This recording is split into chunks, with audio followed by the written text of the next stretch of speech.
There is something ancient out there, moving between the stars. Something gray, something silent, something that does not answer hails, does not list its battle honors, does not ask for permission before the killing begins. It moves in the deep black, beyond the light of the Astronomicon, beyond the furthest reaches of Imperial space, beyond the edges of maps that simply end with a blank expanse and the word unknown. It has been moving for 10,000 years. And when it finally returns, when those gray-hulled ships finally cross back into the warmth of inhabited space, the worlds that lie in their path do not celebrate, they pray. These are the Carcharodons, the space sharks, the Void Brothers, one of the most terrifying, most mysterious, and most brutally effective chapters in all of Warhammer 40,000. And today, we are going to go all the way down into the deep water with them, into their origins, their culture, their campaigns, their curse, and the questions that their very existence poses to everything we think we know about the history of the Adeptus Astartes. Settle in, get comfortable, and let's begin. Part 1. An Introduction to the Darkness. If you placed every Space Marine chapter in the galaxy on a scale ranging from noble guardian to terrifying weapon, the Carcharodons would sit at a very specific, very unsettling point somewhere past the far end. They are not villains. They fight for the Imperium. They are loyal deeply, almost fanatically loyal to the Emperor, whom they call Rangu, the Void Father. But loyalty and kindness are not the same thing. Loyalty and mercy are not the same thing. And the Carcharodons have never been particularly concerned with mercy. The name itself is worth understanding before we get into anything else. Carcharodon, from ancient Terran Greek, translates roughly as jagged tooth. The full High Gothic designation is Carcharodons Astra, which would give you something like jagged-toothed ones of the stars. In Low Gothic, the common tongue, they are simply called the Space Sharks. And that name is not a coincidence, not just a branding choice. It is a description, a warning label, a declaration of what they fundamentally are. Real sharks, the great white sharks of ancient Terra, the species the chapter's name references, are apex predators in the truest biological sense. They do not chase. They wait. They patrol their territory in near silence, and when they strike, it is sudden, overwhelming, and final. The prey does not usually see it coming until it is already too late. This is not just how the Carcharodons are described. This is how they operate. This is their doctrine. This is their identity, forged over 10 millennia of isolation and warfare in the furthest dark reaches of a galaxy that is itself trying to kill everything that lives. What makes the Carcharodons so fascinating and so deeply disturbing is the layering of it. On the surface, they are brutal, almost incomprehensibly so. They do not take prisoners in the conventional sense. They do not form bonds with the civilian populations they defend. They sometimes cause more damage to the worlds they visit than the enemies they came to destroy. The Imperium's own authorities look at them with something between reverence and genuine horror. But underneath that, underneath the silence and the gray armor and the ink-black eyes and the pale skin that looks carved from old bone, there is a depth of culture, a weight of history, and a tragedy of purpose that puts them among the most complex factions in all of 40K lore. These warriors have been carrying something for 10,000 years, something no chapter master ever asked them to put down, something that has shaped every aspect of who and what they are. And the mystery that wraps around all of it, the question of where they truly come from, whose gene seed flows in their veins, who sent them into the dark, and why that mystery is not a flaw in their lore. It is the entire point. It is the thing that makes them work. It is the space between the light of the stars where something enormous and silent is moving, and you can't quite tell which direction it's coming from. So, let us start from the very beginning. Or rather, let us start from the first darkness. Drop a comment right now. I want to know where in the world you're watching from and what time it is there. Morning coffee? Late night? Let me know. And if you haven't already, hit subscribe and keep the notifications on. We go deep on this channel, and you won't want to miss what's coming next. Part 2. Origins, the Void Father, the Forgotten One, and the Day of Exile. The founding of the Carcharodons chapter is officially listed as unknown. That alone should tell you something. The Imperium of mankind keeps records of almost everything. Obsessive, redundant, multiply-copied, cross-referenced records. Entire orders of scribes and archivists exist solely to maintain the historical record of the Adeptus Astartes. And yet, when it comes to the Carcharodons, those records either never existed, were deliberately purged, or have degraded beyond recovery over the course of millennia. Take your pick, none of those options are reassuring. What is known, or what can be pieced together from the fragments that do survive, is that the Carcharodons have been in existence for an extraordinarily long time. The oldest reference to them that Imperial scholars can verify comes from a work called the Mythos Angelica Mortis, written by the savant scribes of the Secretariat Militum of Terra sometime in the late 35th millennium. But here's the thing: that work itself references an even older source, one that has been entirely lost to time. And that lost source dates back to the Astropath Wars of the late 32nd and early 33rd millennia, an era so thoroughly purged from Imperial records that scholars know less about it than they know about the Horus Heresy, which happened 10,000 years before these events.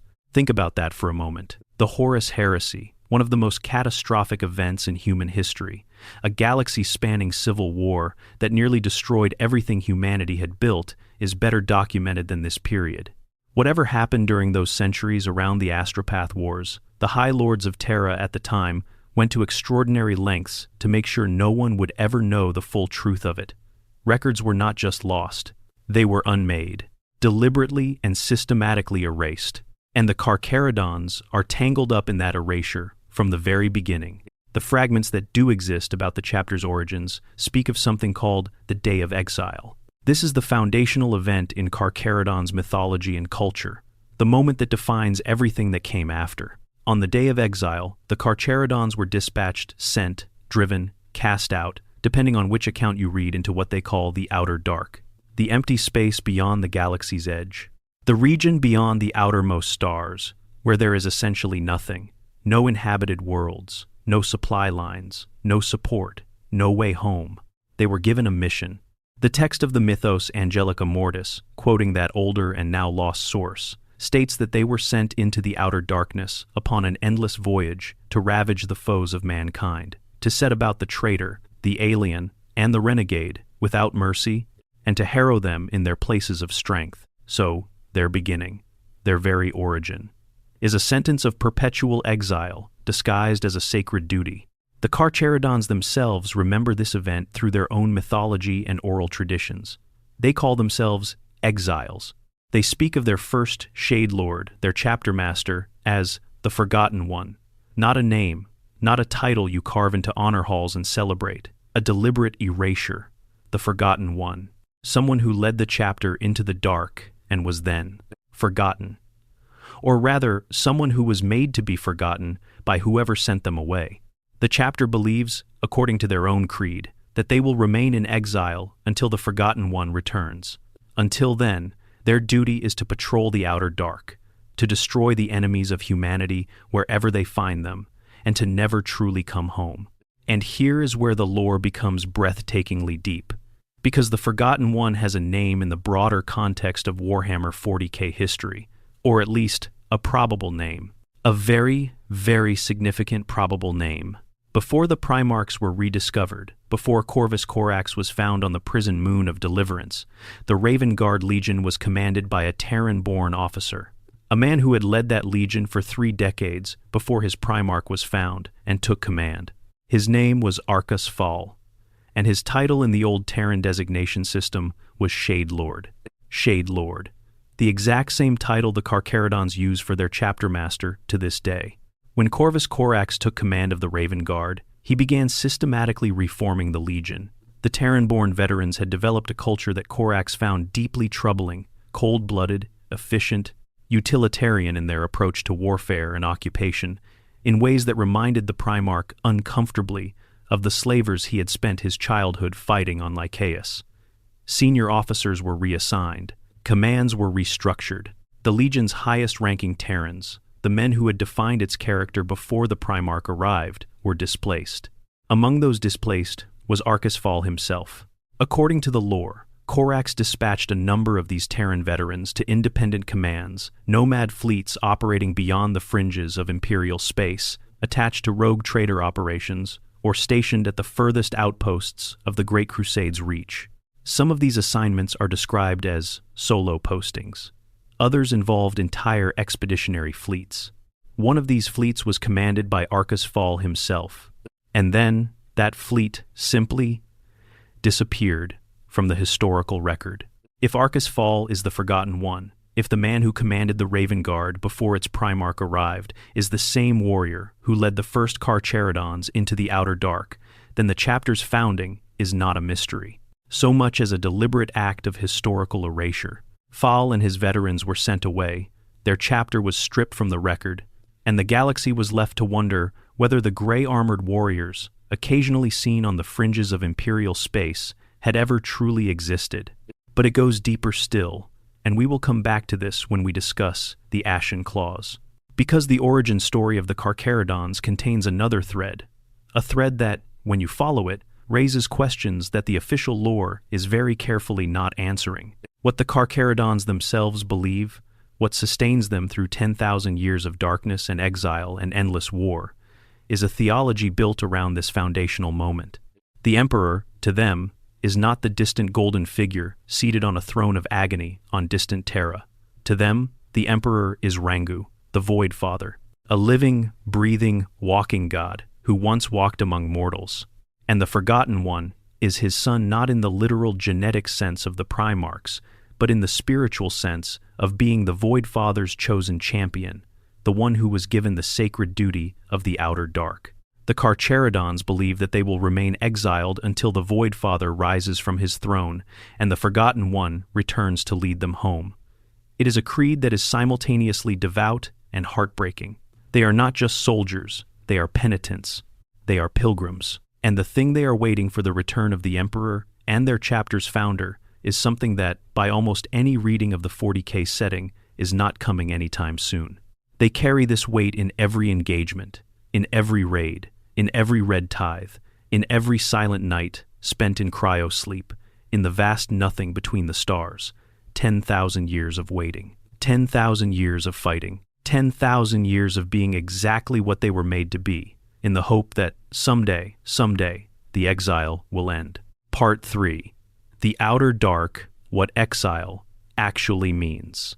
Most Space Marine chapters have a home world, a planet they draw recruits from, a fortress monastery rooted in solid ground, a place that anchors their identity and culture and provides the stability from which they project force across the galaxy. The Ultramarines have Macragge, the Space Wolves have Fenris, the Dark Angels have the Rock, a literal piece of their destroyed homeworld, carried through the void as both fortress and monument to loss. The Carcharodons have the Dark. They are what is called a fleet-based chapter, meaning they operate entirely from their warships rather than any fixed position. But even among fleet-based chapters, the Carcharodons are unusual. The Black Templars are fleet-based, but they follow the Crusade pattern. They move through Imperial space, fighting continuous campaigns, resupplying from Imperial worlds, maintaining connections to the broader structures of the Adeptus Astartes. They are fleet-based by choice and conviction. The Carcharodons are fleet-based by exile. Their operational pattern is called nomad predation, and it is one of the rarest strategic frameworks used by any Space Marine force in the galaxy. A nomad predation fleet is entirely self-sustaining. It does not rely on Imperial infrastructure.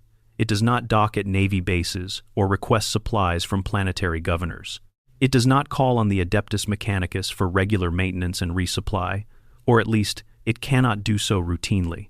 The fleet exists as a closed system, a self-contained world of gray metal and recycled air and ancient, slowly failing technology moving through the void on its own trajectory, answerable to no one except the orders handed down by the Shade Lord. The fleet itself is a window into what 10,000 years of this existence does to a military force. The ships that make up the Carcharodons' nomad fleet are wildly inconsistent in their age and design.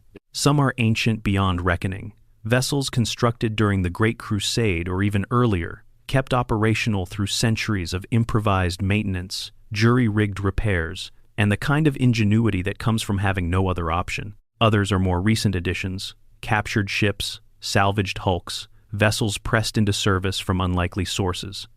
The fleet does not look like a cohesive military organization. It looks like something that has been surviving, day by day, for 10 millennia. The flagship of the Carcharodons is a vessel called the Necron. It is classified as a battle barge, serving as both the chapter's mobile fortress monastery and its most powerful warship. Records unearthed at the Segmentum Pacificus fleet base of Hydrafor, dated to around the year 703 of the 40th millennium, identify the Necron as a heavily modified Charybdis-class Grand Cruiser, a pattern that dates back to the Great Crusade and Horus Heresy eras. By the time these records were examined, the ship's sister vessels were described as exceedingly rare, if any still existed at all. The Necron is not just old. It has been transformed by centuries of modification into something unique. Its armor rivals that of conventional battle barges.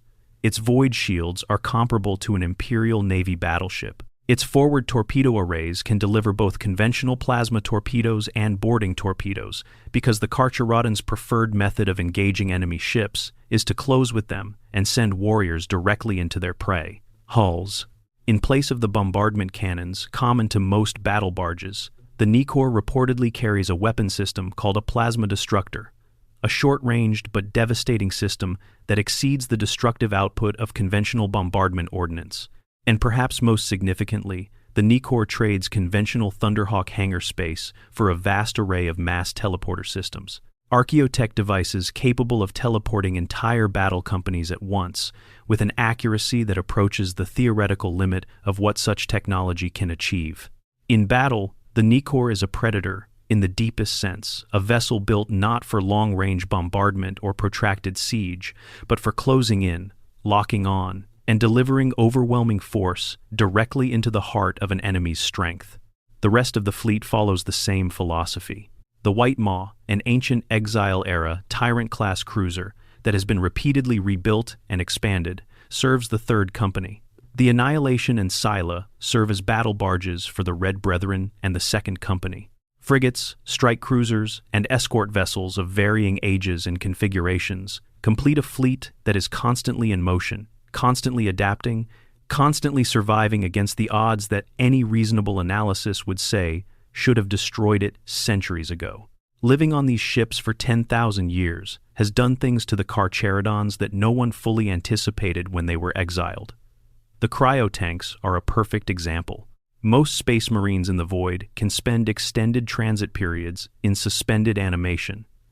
The Susan membrane implant allows for this, giving the Astartes the ability to place their own body into a state of deep hibernation. For the Carcharodons, who spend vastly more time in the void than any other chapter, this capacity has become essential. Young brothers and initiates use the cryotanks heavily, sleeping away the long dark between battles. But the older ones, the most experienced, the most ancient warriors of the chapter, can no longer sleep. The void has changed them in ways that run too deep for the cryotanks to reach. It is said that the eldest Carcharodons have not used the tanks in Terran centuries. They simply endure, awake, moving through the cold corridors of ships that have become their entire world, keeping watch over a darkness that most of humanity cannot even imagine. What that does to a mind, what that does to a consciousness that was already remade by the transformation process of becoming an Astartes, is not something the chapter's records discuss openly. But there are clues. In the way Carcharodon's warriors interact with the broader Imperium when they do make contact, in the almost anthropological distance with which they observe human behavior, watching the way mortal populations conduct their lives, their relationships, their grief and celebration, as if these are things they understand intellectually, but no longer have immediate access to on the level of felt experience. There is a pervasive sense in every Carcharodon's account that the warriors themselves are aware of this distance, and that for most of them, the awareness does not produce distress so much as a kind of flat acknowledgement. This is what we are now. This is what the dark made us. The cryo-sleep arrangement of the fleet tells you something important about the texture of Carcharodon's life that is easy to miss on a surface reading. Warriors in hibernation are not living. They are preserved, held in stasis, their biological processes slowed to near cessation, their consciousness suspended in whatever space exists between sleep and death.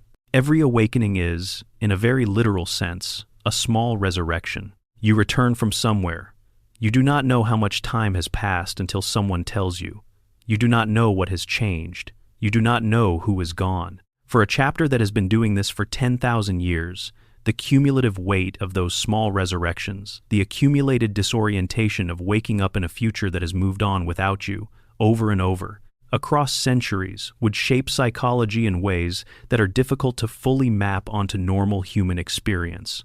The Carcharodons are not just ancient, they are discontinuous. Their experience of time is broken into segments separated by voids of unconsciousness, and the length of those voids can vary enormously based on operational requirements. A young battle brother might spend decades in cryosleep across a campaign. An older warrior, one who can no longer properly enter the suspended state, experiences those same decades as continuous lived time, watching, waiting, patrolling the corridors of ships that never change, while the universe outside moves at its own pace. The psychological divergence this creates within the chapter between old warriors and young ones is not discussed explicitly in the lore, but is implied everywhere. The most ancient Carcharodons are not simply more experienced. They have spent more of their subjective time in the void. They have accumulated more of that particular knowledge that comes from long, uninterrupted exposure to the dark. And they have lost more of whatever human texture of experience comes from living continuously, in contact with other living things, in conditions that remind you what warmth feels like. This is why the wandering ancestors, the dreadnought entombed warriors, the chapter carries in their ancient sarcophagi, occupy such a specific and poignant place in Carcharodon's mythology. They are the ultimate expression of this trajectory, consciousness that cannot sleep, identity that cannot end, warriors who are neither alive in the full sense nor dead, preserved in their armored shells, because the chapter could not release them and the void would not take them. They wander, as their title says, through the same cold corridors, across the same stars, in the same ships, forever, or as close to it as the machinery allows. But it is there, in everything about them, in the silence, in the way they speak, when they speak at all, in ancient High Gothic, rather than the Low Gothic of the Common Era. In the way their eyes have gone fully black over the generations, no iris, no sclera, just darkness, like something that has stared into the void long enough to carry it inside. The void has not broken them. If anything, it has made them exactly what they are: perfected predators, creatures shaped by their environment into the most effective killing force their environment requires. But perfection in darkness carries its own price, and that price has a name. Part 4. The Gene Seed, the Body, and the Chill of the Void. Every Space Marine chapter carries the legacy of its Primarch in its biology. The Gene Seed, the complex array of biological implants derived from the Primarch's own genetic material, defines not just the physical form of the Astartes who carry it, but aspects of their psychology, their temperament, their tendencies, even their genetic vulnerabilities. The Flesh Terrors inherit the Red Thirst and the Black Rage from their Sanguinian lineage. The Space Wolves manifest the Canis Helix, a mutation that slowly reshapes the most afflicted warriors towards something between man and beast. The Night Lords, in the days before their fall, recruited from Nostramo, a world that produced criminals and killers, and that recruitment process shaped their character as surely as their gene seed did. For the Carcharodons, the gene seed question is one of the most fiercely debated in all of 40K lore. And the reason it is debated is that the Carcharodons themselves do not know or will not say the full truth of it. The official position, stated in various Imperial records, is that the Carcharodons' gene seed exhibits features similar to the Raven Guard bloodline. The physical markers support this.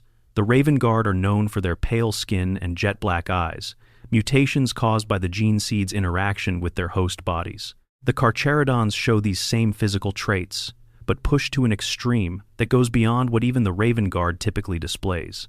Where a Raven Guard battle brother might have notably pale skin and dark eyes, a Carcharodon has skin the color and texture of old bone and eyes that are entirely black.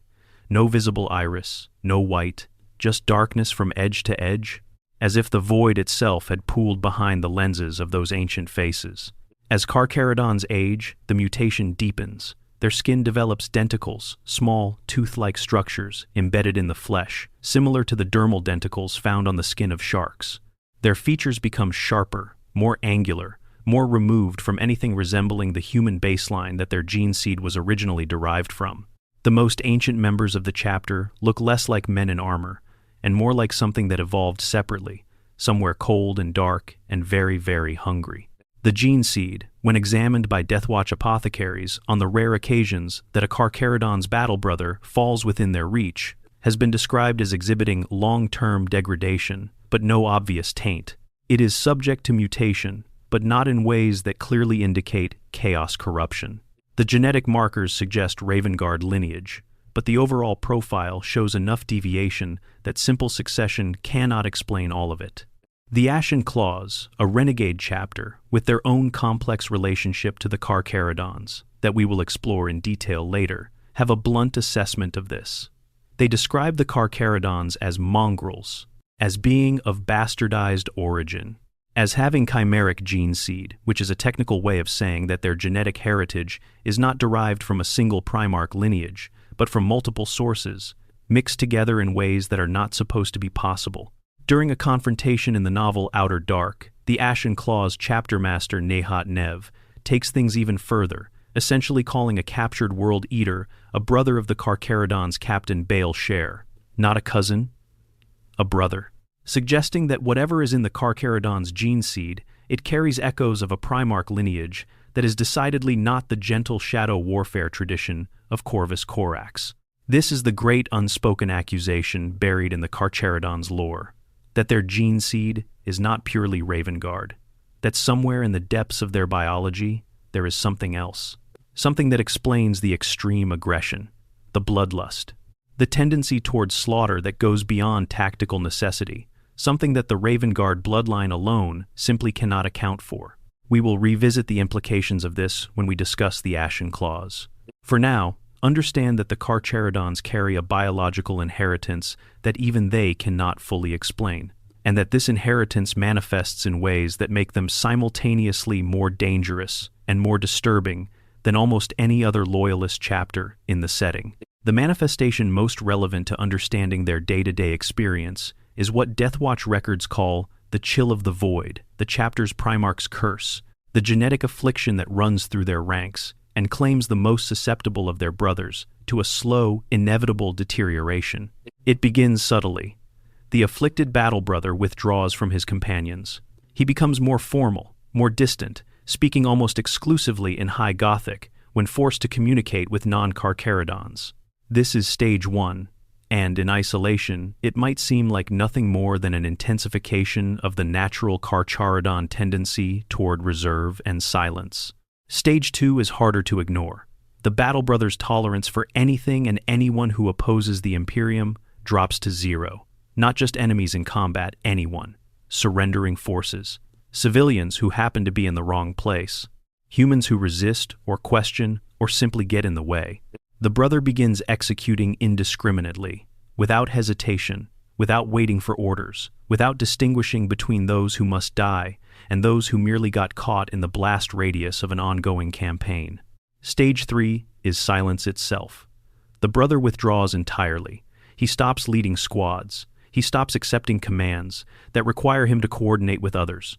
He fights alone, taking on whatever mission sends him into the deepest darkness away from his brothers. He doesn't speak. He doesn't respond. He simply exists in the void, in the part of himself that has become indistinguishable from the outer dark he has been moving through his entire life. Those who reach stage 3 are called void exiles. They are not killed, because to kill them would be to kill a Carcharodon, and the chapter does not do that lightly.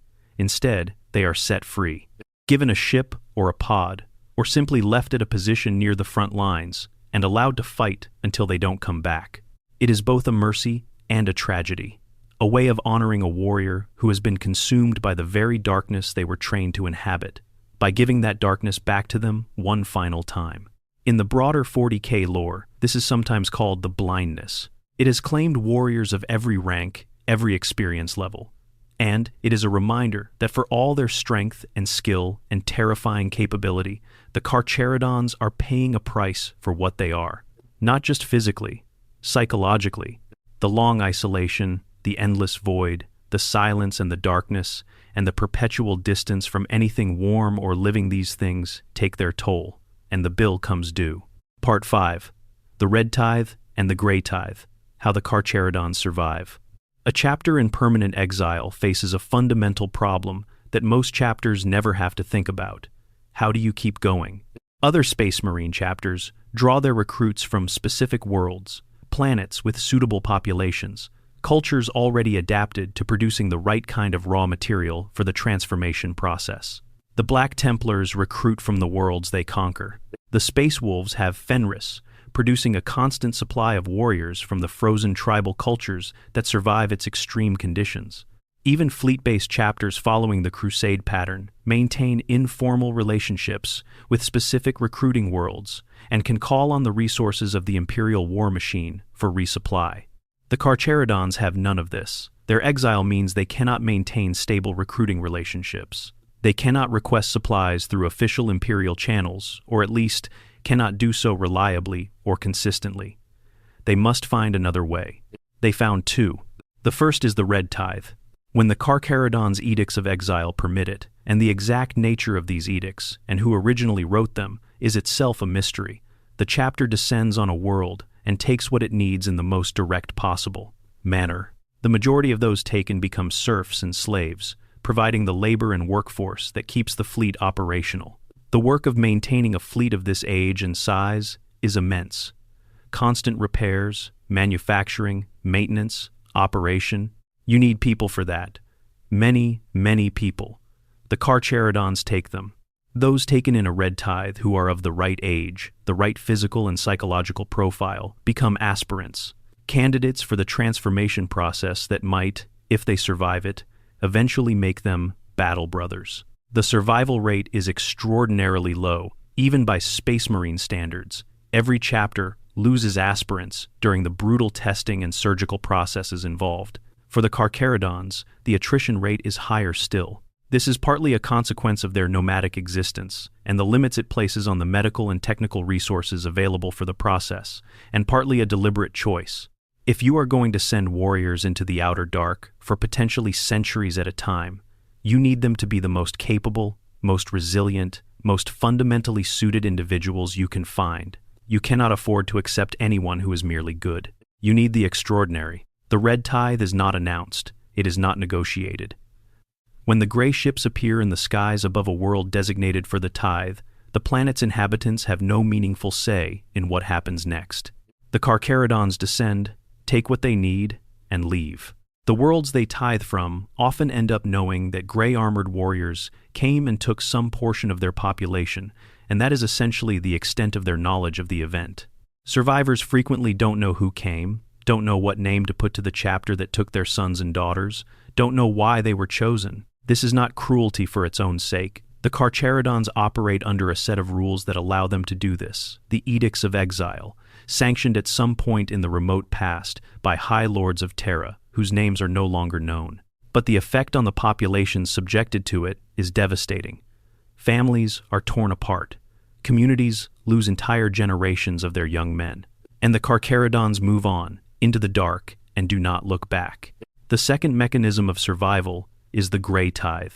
This is the acquisition of technology, specifically archaeotech. Lost technology from worlds and regions beyond the Imperium's borders, places the Carcharodons move through in the course of their endless patrol.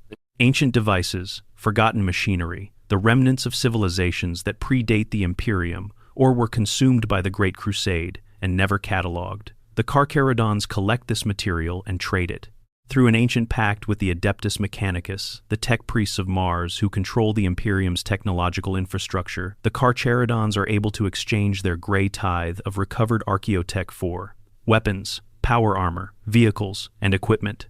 This pact keeps the fleet armed. It keeps the battle brothers in Ceramite. It keeps the guns firing and the engines running on ships that, by any reasonable standard, should have fallen apart centuries ago. The pact is also, when necessary, a source of leverage. In times of desperate need, when the Red Tithe has not provided enough aspirants and the chapter's numbers are falling toward critical levels, the Carcharodons can use their Grey Tithe as a bargaining chip in negotiations with other parties. specifically with their renegade counterparts, the Ashen Claws, about whom much more will be said shortly. Together, the red and gray tithes form the survival engine of the Carcharodons. They are the mechanism that has kept a Space Marine chapter alive and functioning in conditions that should have destroyed it within a few centuries. They are also the mechanism that makes the Carcharodons one of the most feared and most morally complex forces in 40K lore, because the red tithe, in particular, is not something the population subjected to it experience as a rescue or a privilege. It is, from their perspective, an experience indistinguishable from a raid by a very organized, very powerful, very unstoppable enemy. The Carcharodons are loyal to the Imperium. They fight for humanity.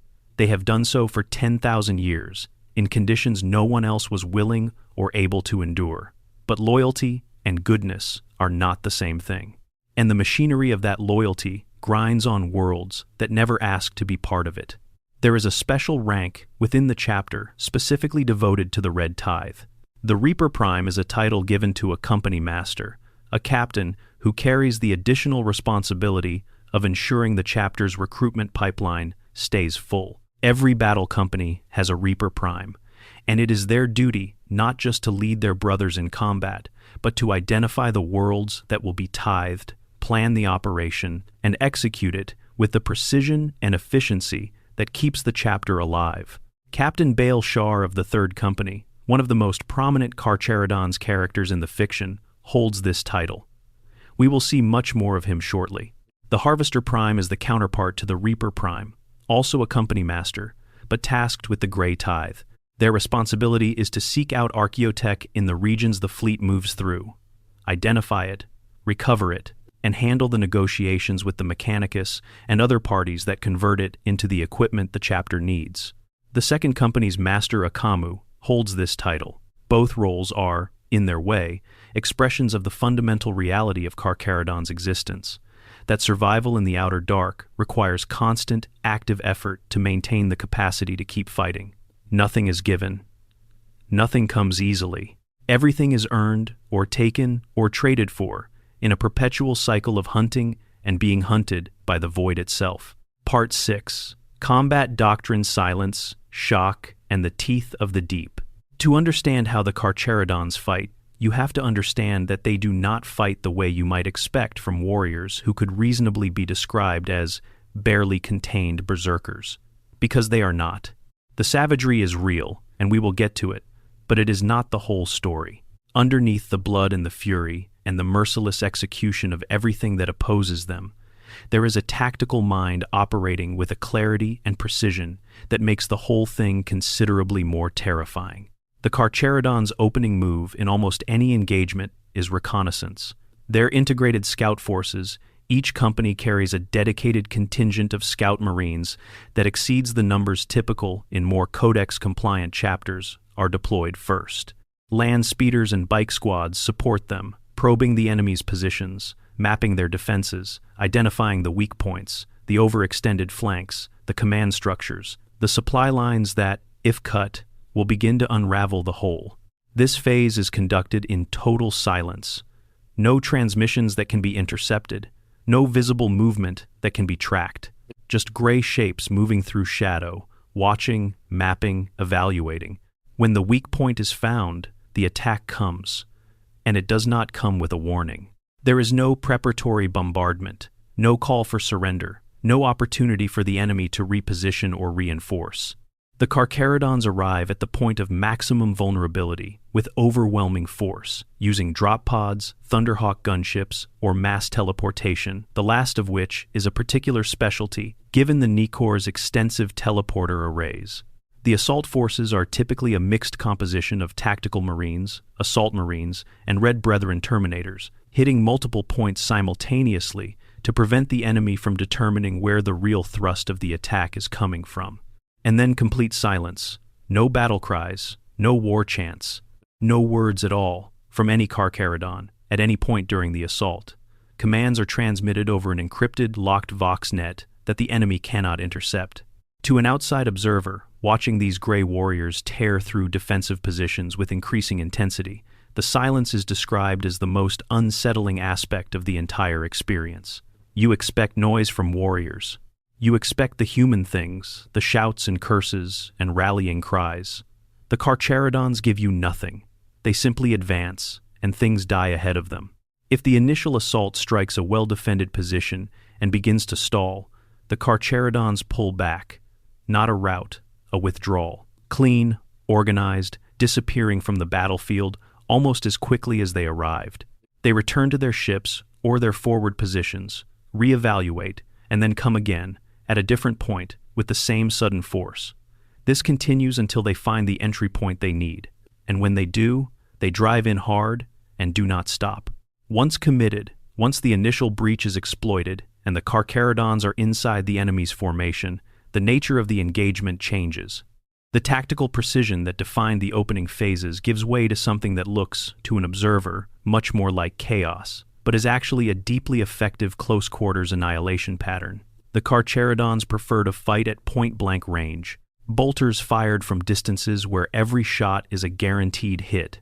Melee when the breach is exploited and the enemy lines are breaking. Power fists and chain weapons and the kind of raw physical violence that Astartes are capable of in a fashion that most enemies, even very experienced ones, are not remotely prepared to face.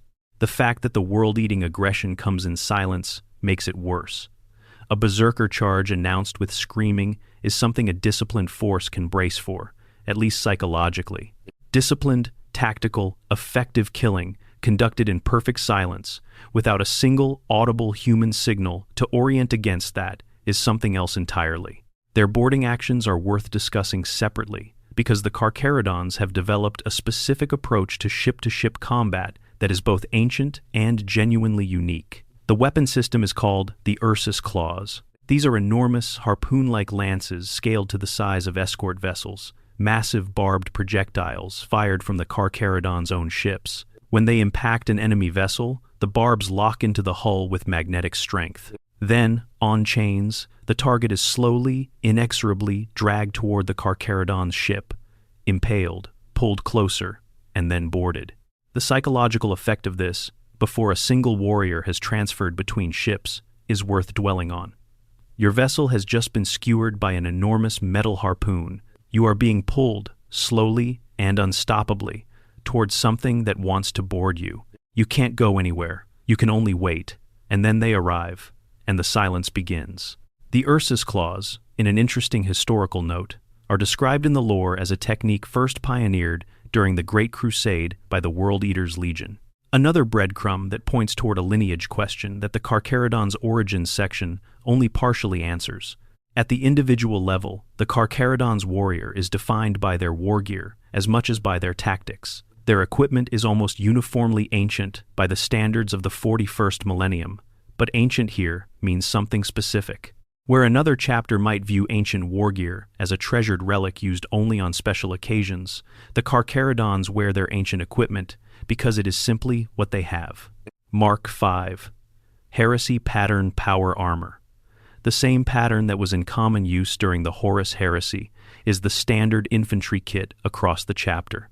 Ancient Phobos are 017 pattern bolters. Weapons patterns that are essentially museum pieces in the broader Imperium are what the Void Brothers carry into battle. The chapter's Terminator suits are heavily modified in ways that suggest decades or centuries of field improvisation, adapting, modifying, repairing without access to the facilities that other chapters take for granted. This is not poverty. This is 10 millennia of self-sufficiency. The Carcharodons have been maintaining these weapons and suits through the kind of knowledge that only comes from absolute necessity, and the result is that their equipment works, even if it looks like nothing. The modern Imperium would manufacture. There is a certain grim poetry in it, warriors, from the founding era of the Imperium, carrying weapons from that same founding era, still fighting the same war in the darkness where they were left. One of the most potent elements of Carcharodon's psycho-warfare has nothing to do with weapons or tactics. It has to do with their appearance.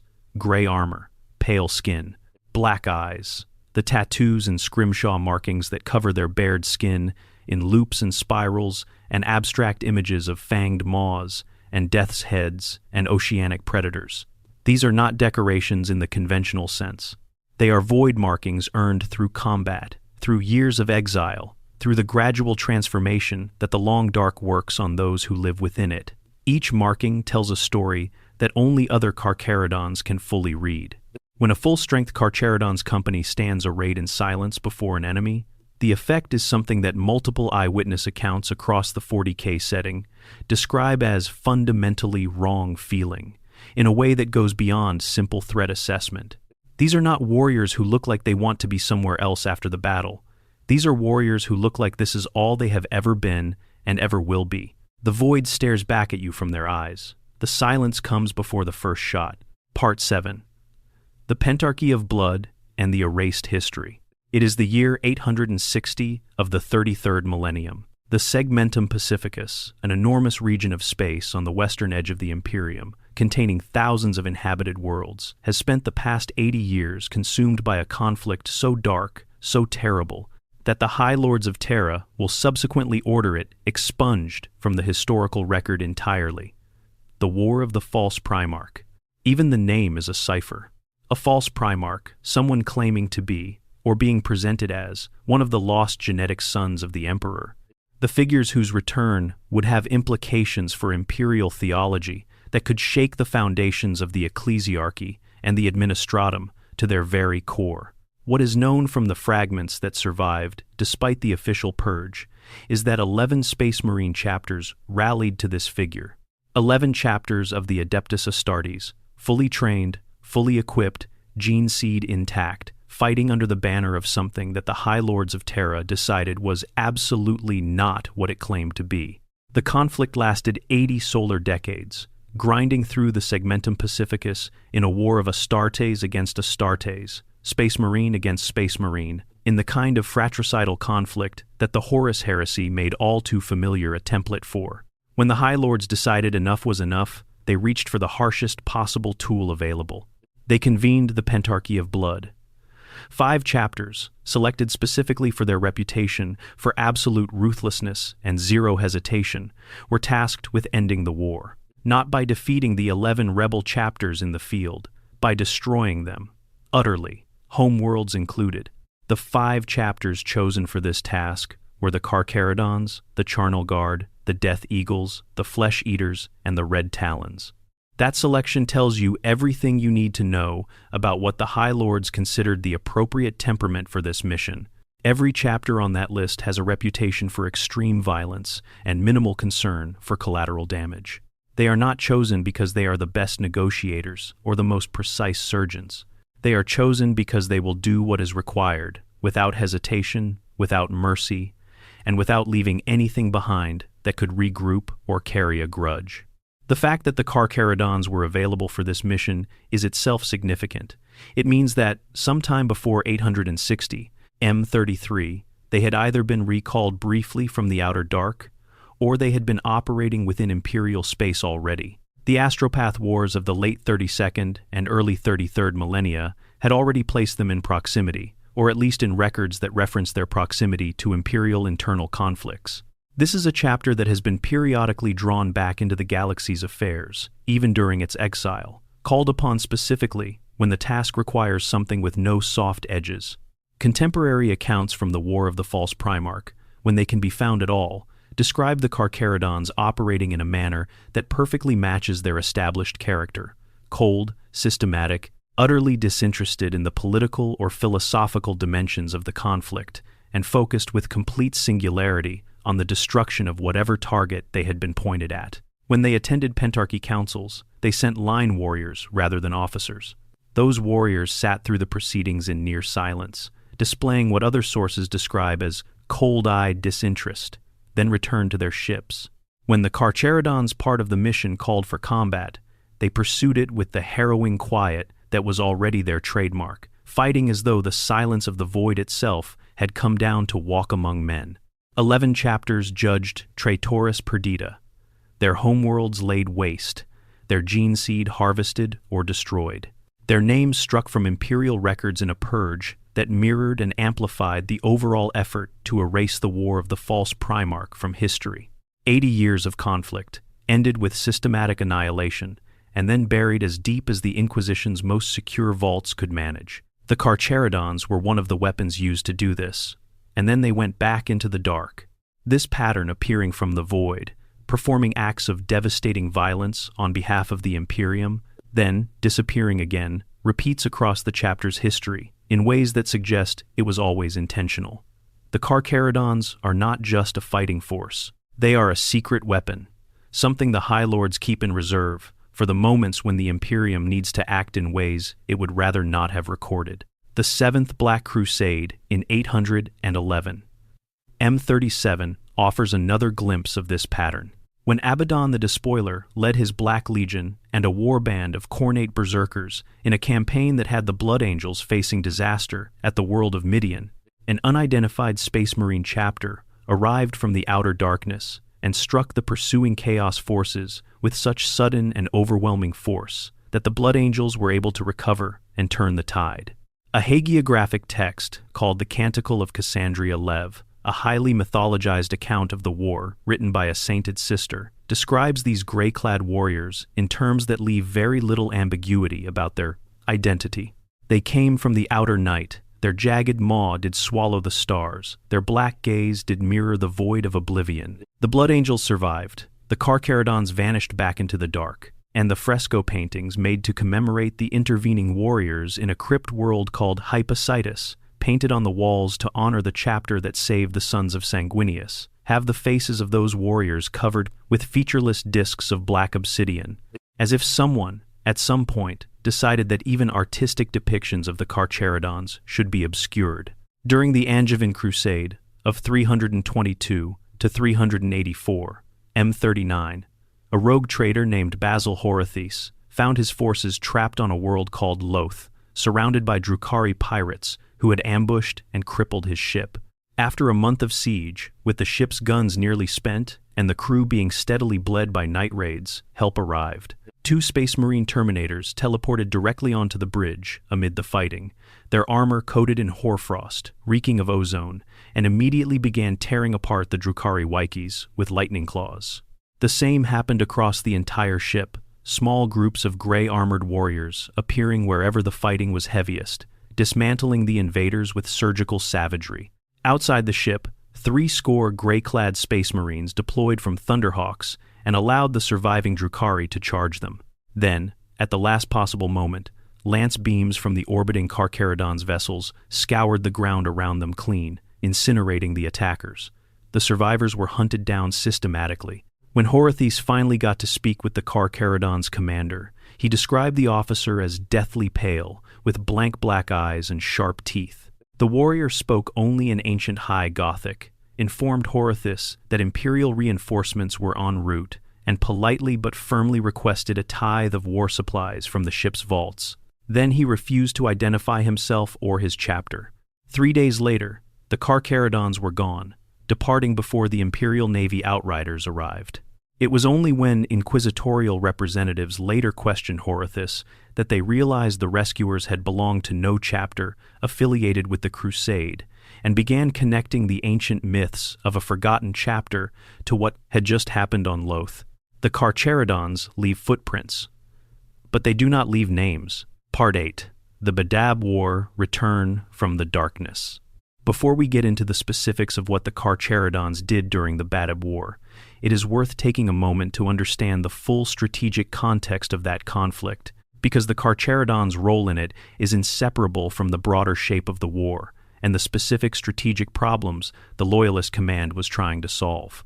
The Badab sector sits within the Maelstrom Zone, a region of the segmentum ultima defined by proximity to the Maelstrom, a massive warp anomaly that creates navigational hazards, attracts chaos forces, and has historically made the entire region a source of strategic headaches for Imperial authorities. The Astral Claws chapter, whose homeworld, Badab Primaris, sat at the center of this zone, had been the primary defender of the region for centuries, and their chapter master, Luft Huron, a charismatic, brilliant, and deeply ambitious commander, who would later be called the Tyrant of Badab, had built a personal empire of influence that stretched across the surrounding systems.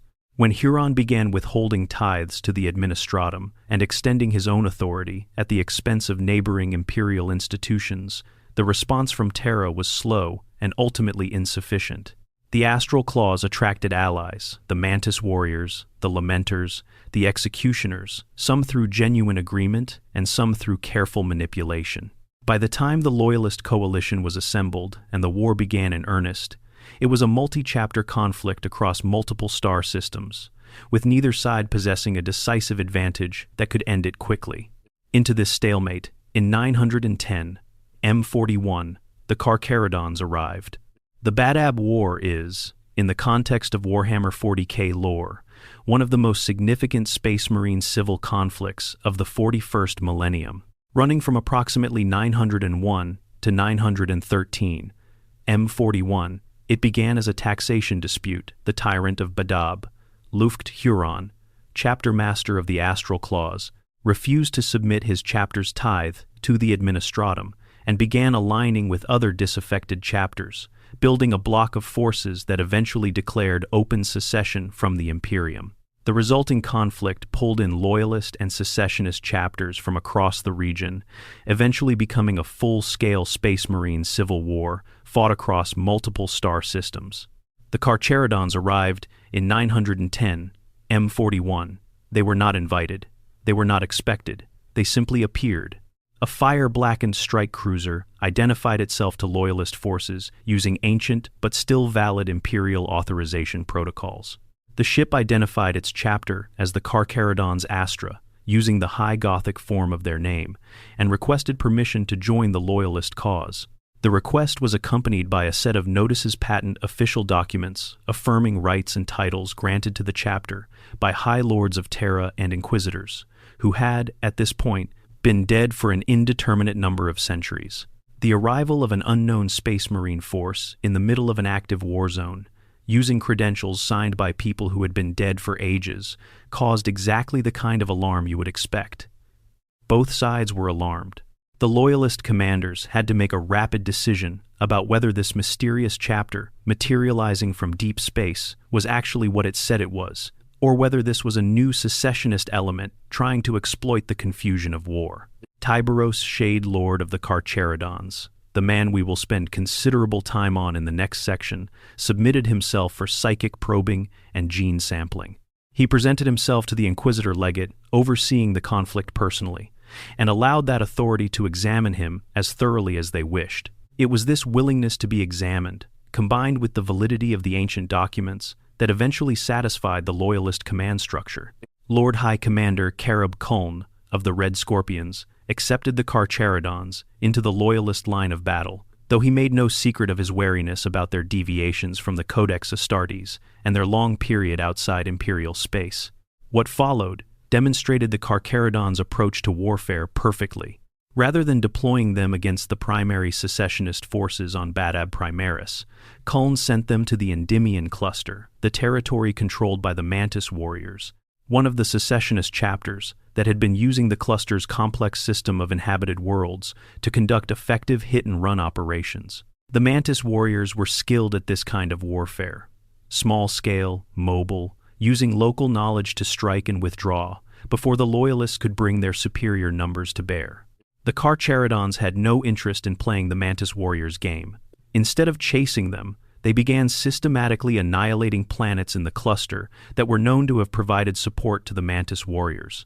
They did this openly, making no attempt to conceal what they were doing or why. The message was simple, brutal, and perfectly calculated. If you keep running, the worlds that shelter you will be destroyed. Come and fight us in the open, or watch everything you protect turn to ash. It worked. The Mantis warriors massed their forces to defend the worlds the Carcharodons were targeting, abandoning the mobile approach that had been effective and offering battle in ways that the Loyalists could exploit. The hit-and-run campaign ended because the Carcharodons made the cost of running higher than the cost of fighting. The event known as the Corcyran Massacre tells you something important about the Carcharodons' relationship to rules of engagement during this period.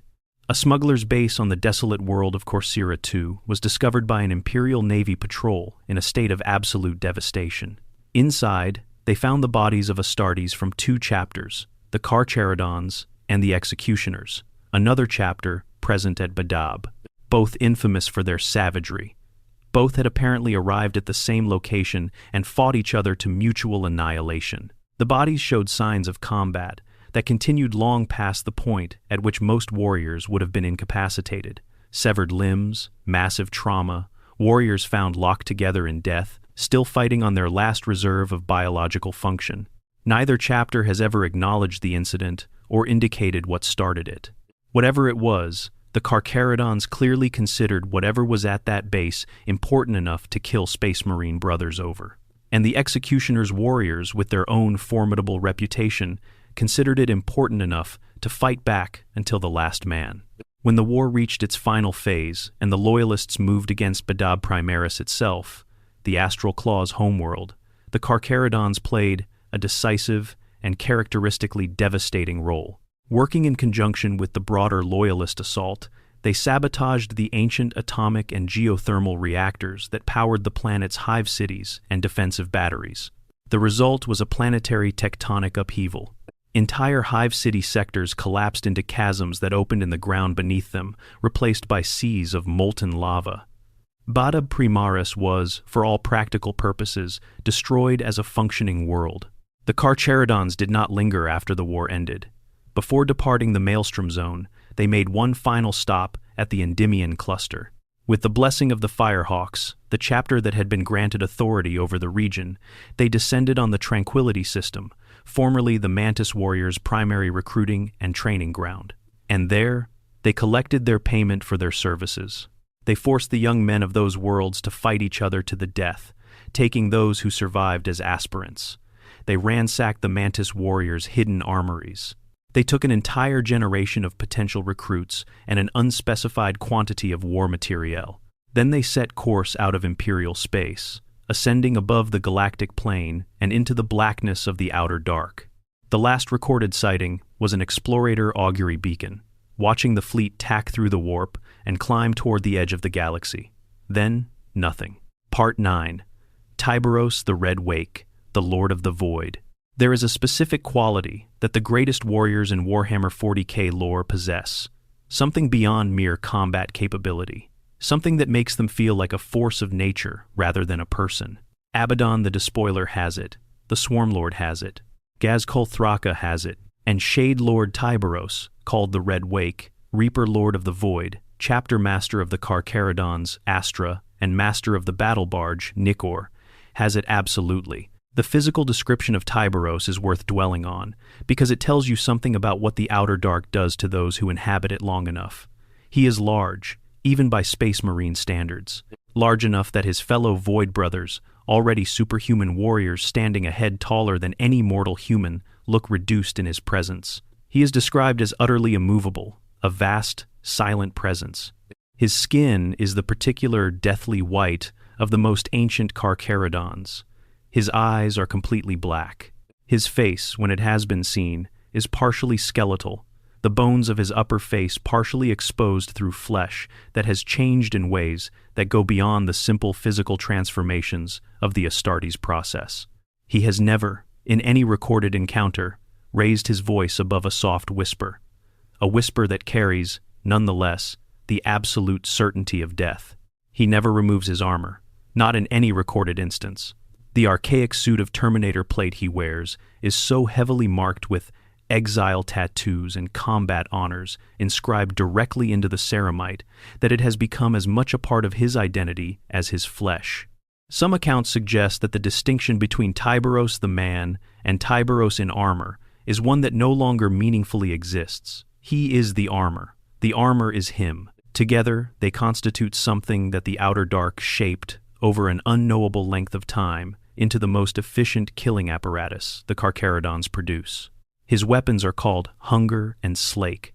They are lightning claw gauntlets of a pattern and manufacture that is unknown to the tech priests of Mars, which in 40K lore, given the Mechanicus's encyclopedic knowledge of weapons technology, is remarkable.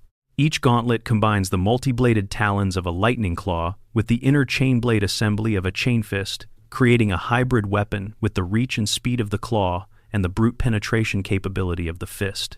In practice, this means Tyberos can tear apart both heavily armored targets and multiple lighter opponents with equal effectiveness, switching between attack patterns mid-combat in ways that deny the enemy any reliable defensive response. Hunger and Slake have their own story, and it connects directly to the Ashen Claws. According to chapter lore, Tyberos acquired these weapons in a duel with Nihat Nev, the master of the Ashen Claws, during one of the periodic and always dangerous negotiations that the Carcharodons conduct with their renegade counterparts. Nev provoked the duel deliberately. The Ashen Claws regularly attempt to agitate Carcharodons' leaders into rash action during negotiations, seeking advantage. In this instance, the provocation led to a formal duel. Tyberos won it and claimed Hunger and Slake as his prize. Nev, by all accounts, still seethes about this loss, which adds a layer of personal tension to every subsequent interaction between the two chapters. The Red Brethren, the elite first company of Terminator veterans who serve under Tyberos, operate as both a combat force and a command mechanism. Tyberos distributes them across the chapter's separate companies, embedding them as enforcers, observers, and force multipliers. They are there to make sure the chapter master's directives are carried out, particularly during the long periods when individual companies are separated from the main fleet and operating independently. Strike leader Kahu, one of the most prominent Red Brethren in the novels, is described as the eyes and ears of Tyberos, present not to supplement the Third Company's fighting capacity, but to ensure that the primary objective of any given operation is completed, regardless of what other considerations might arise. His loyalty is to Tyberos first, to the chapter second, and to the individual company commander, a distant and carefully circumscribed third. Tyberos's role during the Badab War illustrates his approach to command. He submitted to inspection personally, an act that required significant trust in the process and significant willingness to appear vulnerable, even briefly. This was a calculated choice. The Carcharodons needed to enter the war. The war was already in progress, and the fastest path to operational status was proving their credentials to the Loyalist command with minimum friction. So Tyberos did what was necessary, in the way that was necessary, and then led his chapter in the prosecution of the war with the calculated precision and absolute brutality that had defined the Carcharodons for 10,000 years. In individual combat, Tyberos is described as experiencing a kind of elemental release, as if the vast, silent weight of command and responsibility that he carries in every other moment is, in battle, set down. Those who have fought alongside him and survived the experience describe a warrior who moves with terrifying speed for something of his mass, who alternates between the two weapons with an instinctive fluency that speaks of more centuries of practice than most warriors in the setting have been alive. The Red Wake, the name is not symbolic. It refers to what the physical space behind Tyberos looks like after he has passed through an enemy formation. What makes Tyberos interesting beyond the pure combat capability is the brief but telling moments in the lore where his actual thoughts surface. He sees clearly. He assesses accurately. He is willing to make pragmatic calls that a more ideologically rigid chapter master might refuse, including the decision to seek help from the Ashen Claws when the war in the Deeps was consuming his chapter faster than the Red Tithe. Could replace losses. He does not like it. He is not comfortable with it, but he does it because the chapter's survival is more important than his personal preferences. This is the mark of a particular kind of great commander, someone who is willing to pay personal costs for institutional outcomes. Tyberos is not just a weapon. He is a leader carrying the weight of 10,000 years of exile, responsible for the survival of the only institution those exiled warriors have ever belonged to, making decisions in conditions that no one who has never been to the outer dark can fully understand. He whispers. The void whispers. And when either of them whispers at you specifically, your options have already run out. Part 10. The War in the Deeps and the Battle of Zartak. The Tyranids are, in many ways, the most appropriate enemy the Carcharodons have ever faced. Both are predators. Both operate in the deep void. Both pursue their objectives without mercy, without sentiment, without any consideration for the cost to anyone or anything that is not their primary mission goal.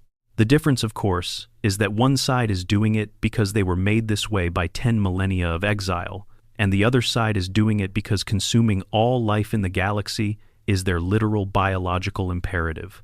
The War in the Deeps begins with an observation that is itself alarming. Tyranid hive fleets have traditionally been understood to approach the galaxy from the eastern fringe and from the galactic north. But the Carcharodons, moving in the outer dark beneath the galactic plane, begin encountering a new pattern. Hive fleet tendrils approaching from below, from beneath the galactic plane, where the void is deepest and most empty, where no one was watching because no one expected anything to come from there. The Carcharodons succeed in destroying a significant number of these splinter fleets before they can enter Imperial space. They fight a grinding attrition campaign in conditions that are essentially invisible to the broader Imperium battles conducted in the deep void, far from any inhabited world, witnessed by no one except the combatants, and recorded only in the Carcharodons' own internal archives. Each victory costs lives, costs gene seed, costs the chapter resources it can only replace through the Red Tithe. And the Hive Fleet's numbers do not diminish in any meaningful sense. Tyranid splinter fleets are not independent armies. They are fingers on a hand attached to an arm that extends all the way back to the galactic core. You can cut fingers and hands and arms, and the body keeps producing more. By the time the events of the novel Outer Dark begin roughly the first decade of the 41st millennium's final century, after the Zartak campaign, Tiberos is staring at the possibility that his chapter is going to be consumed by the Tyranids before anyone knows the Tyranids are even there. The war in the deeps is a losing attrition fight. He needs recruits. He needs reinforcements. He reaches out to the Ashen Claws, and that decision nearly destroys the negotiation before it begins. The Battle of Zartak is where the Carcharodons finally return to the attention of readers through the novel Red Tithe, written by Robbie McNiven, and it is one of the most effective debut appearances any chapter has ever received in the Black Library fiction. Zartak is a prison world, industrial in the bleakest possible sense, a planet whose primary industry is processing and housing the Imperium's worst criminals, its political prisoners, its dregs, in the underground complexes and mine shafts of a world that sees very little of anything resembling civilization. Two forces arrive at Zartak in near simultaneous coincidence, and neither one is what the planet's population would choose to meet under any circumstances. The Night Lords are there first, or rather, they arrive in the darkness before anyone knows they are there, which is their preferred method. A warband led by a Chaos Lord known as the Prince of Thorns descends on Zartak with the particular personal cruelty that Night Lords are known for. They want something specific, a young prisoner with exceptional and unnatural psychic abilities, and they want to conduct whatever ritual will take that ability and convert it into something useful to their demonic allies. The planet's arbitrators and security forces are cut off and butchered with Night Lord's characteristic flair for psychological terror. The corridors of the underground prison become something out of nightmare, but the Carcharodons are also coming. The third company under Baelshar had already identified Zartak as the source of their next Red Tithe before the Night Lords arrived. The fleet arrives silent, running dark, and the first sign that the world's surviving inhabitants have that anything has changed is the sound of gray-armored warriors moving through the corridors where Night Lords had been hunting them unopposed. What follows in the novel is one of the most effective explorations of the Carcharodons as a concept, because Robbie McNiven is smart enough to show the reader both what the Carcharodons are and what they are not. They fight the Night Lords. They fight them with everything they have, through corridors and mine shafts and geothermal sink shafts, hunting an enemy that is itself a master of shadow and psychological warfare. The Night Lords and the Carcharodons are, in certain technical respects, frighteningly similar forces. Both move in darkness, both strike without warning, both are feared in ways that go beyond the merely physical. The difference is in purpose. The Night Lords use fear as a tool of domination. The Carcharodons are simply what they are, and fear is a side effect of that, not a strategy. The Night Lord's leader is eventually killed in the primary geothermal sink shaft. A daemonic ritual that would have opened a direct conduit to the warp is narrowly halted by Carcharodons, the chief librarian of the Carcharodons, an ancient and extraordinary warrior who is described as being only 3 generations removed from the wandering ancestors, the very first members of the chapter who entered the Outer Dark. Carcharodons is one of the most compelling secondary figures in the Carcharodons fiction, old beyond easy reckoning. possessed of psychic abilities that reflect the chapter's unique traditions and carrying the weight of institutional memory that no one else in the chapter can access. After the Night Lords are dealt with, the Carcharodons commence their tithe. The corridors run red. When the operation is complete, the only soul left alive to tell the tale is a single traumatized arbitrator named Jade Rannoch, surrounded by what amounts to a monument of dead bodies. Rannoch becomes an important, recurring character in the subsequent novels, someone who has seen what the Carcharodons actually are, up close, and who must now figure out what to do with that knowledge. The boy that the Night Lords had been hunting, a young prisoner named Skell, whose psychic potential had attracted both the Night Lords' demonic allies and the Carcharodons' attention, is taken by the Carcharodons. He does not get to choose whether to go. He is identified as an aspirant. His trials begin, and the reader understands, without it being stated, that Skell's story is in some ways the story of the Carcharodons' origins, repeated in miniature, a person taken from everything they knew and remade into something that serves the chapter's purposes, carrying inside them the ghost of whoever they used to be. Part 11. The Ashen Claws, Brothers, Mongrels, and the Question of Blood. There is a renegade chapter operating in the deep void that only a handful of people in the Imperium know exists. The Ashen Claws, and their relationship to the Carcharodons is one of the most complex, most revealing, and most unsettling threads in the entire mythology of the Space Sharks. The Ashen Claws were, originally, the 18th chapter of the Raven Guard Legion during the Great Crusade. Under Primarch Corvus Corax's leadership, they had served loyally, but when the Horus Heresy fractured the galaxy and forced every legion to choose sides, the 18th chapter made a choice that was neither. They looked at the slaughter engulfing the galaxy, looked at Corax's own rage, at the slaver practices that had defined the Legion's Terran past, and decided they would serve neither the Emperor nor Horus. They turned instead against the Night Lords in the Night Lords' home sector of Nostromo, unleashing their own form of devastating violence on that Legion's recruiting base, and then disappeared. Gone from Imperial records. Gone from Chaos records. Simply gone. They are not gone. They are in the outer dark, in a region called Atargatis, a place the Carcharodons know about, and that almost no one else does. They exist in a state of permanent renegade status, neither loyal to the Imperium nor servants of chaos, following their own particular interpretation of what it means to be Astartes, separated from the institutions that created them. Their chapter master in the novels is Nehat Nev. He is dangerous in a specific, precise, psychologically astute way. A commander who uses provocation as a tactical tool, even in negotiation, who tries to identify and exploit the psychological pressure points of whatever Carcharodon's delegation arrives to deal with him. He calls Tyberos's lightning claws, Hunger and Slake, lost relics of his chapter, which is itself a claim about where those weapons originally came from. He arranges gladiatorial tests for Carcharodon's officers. He calls a captured World Eater a brother of Baalshar's, in front of Baalshar, and lets the implication sit in the air like a challenge. The Ashen Claws consider the Carcharodons to be of bastardized origin, mongrels. This is not meant kindly, but it is also not meant entirely without basis. The Ashen Claws, descended from the Raven Guard, know what Raven Guard gene seed looks like. They know what its mutations produce, and what they see in the Carcharodons, the extreme aggression, the bloodlust, the tendency toward levels of violence that go well beyond what the tactical situation requires, is not Raven Guard. It is something else, something they recognize from other sources. The World Eaters, the Night Lords, the pre-Primarch Raven Guard, the Terran veterans who were displaced when Corvus Corax arrived and reformed the Legion.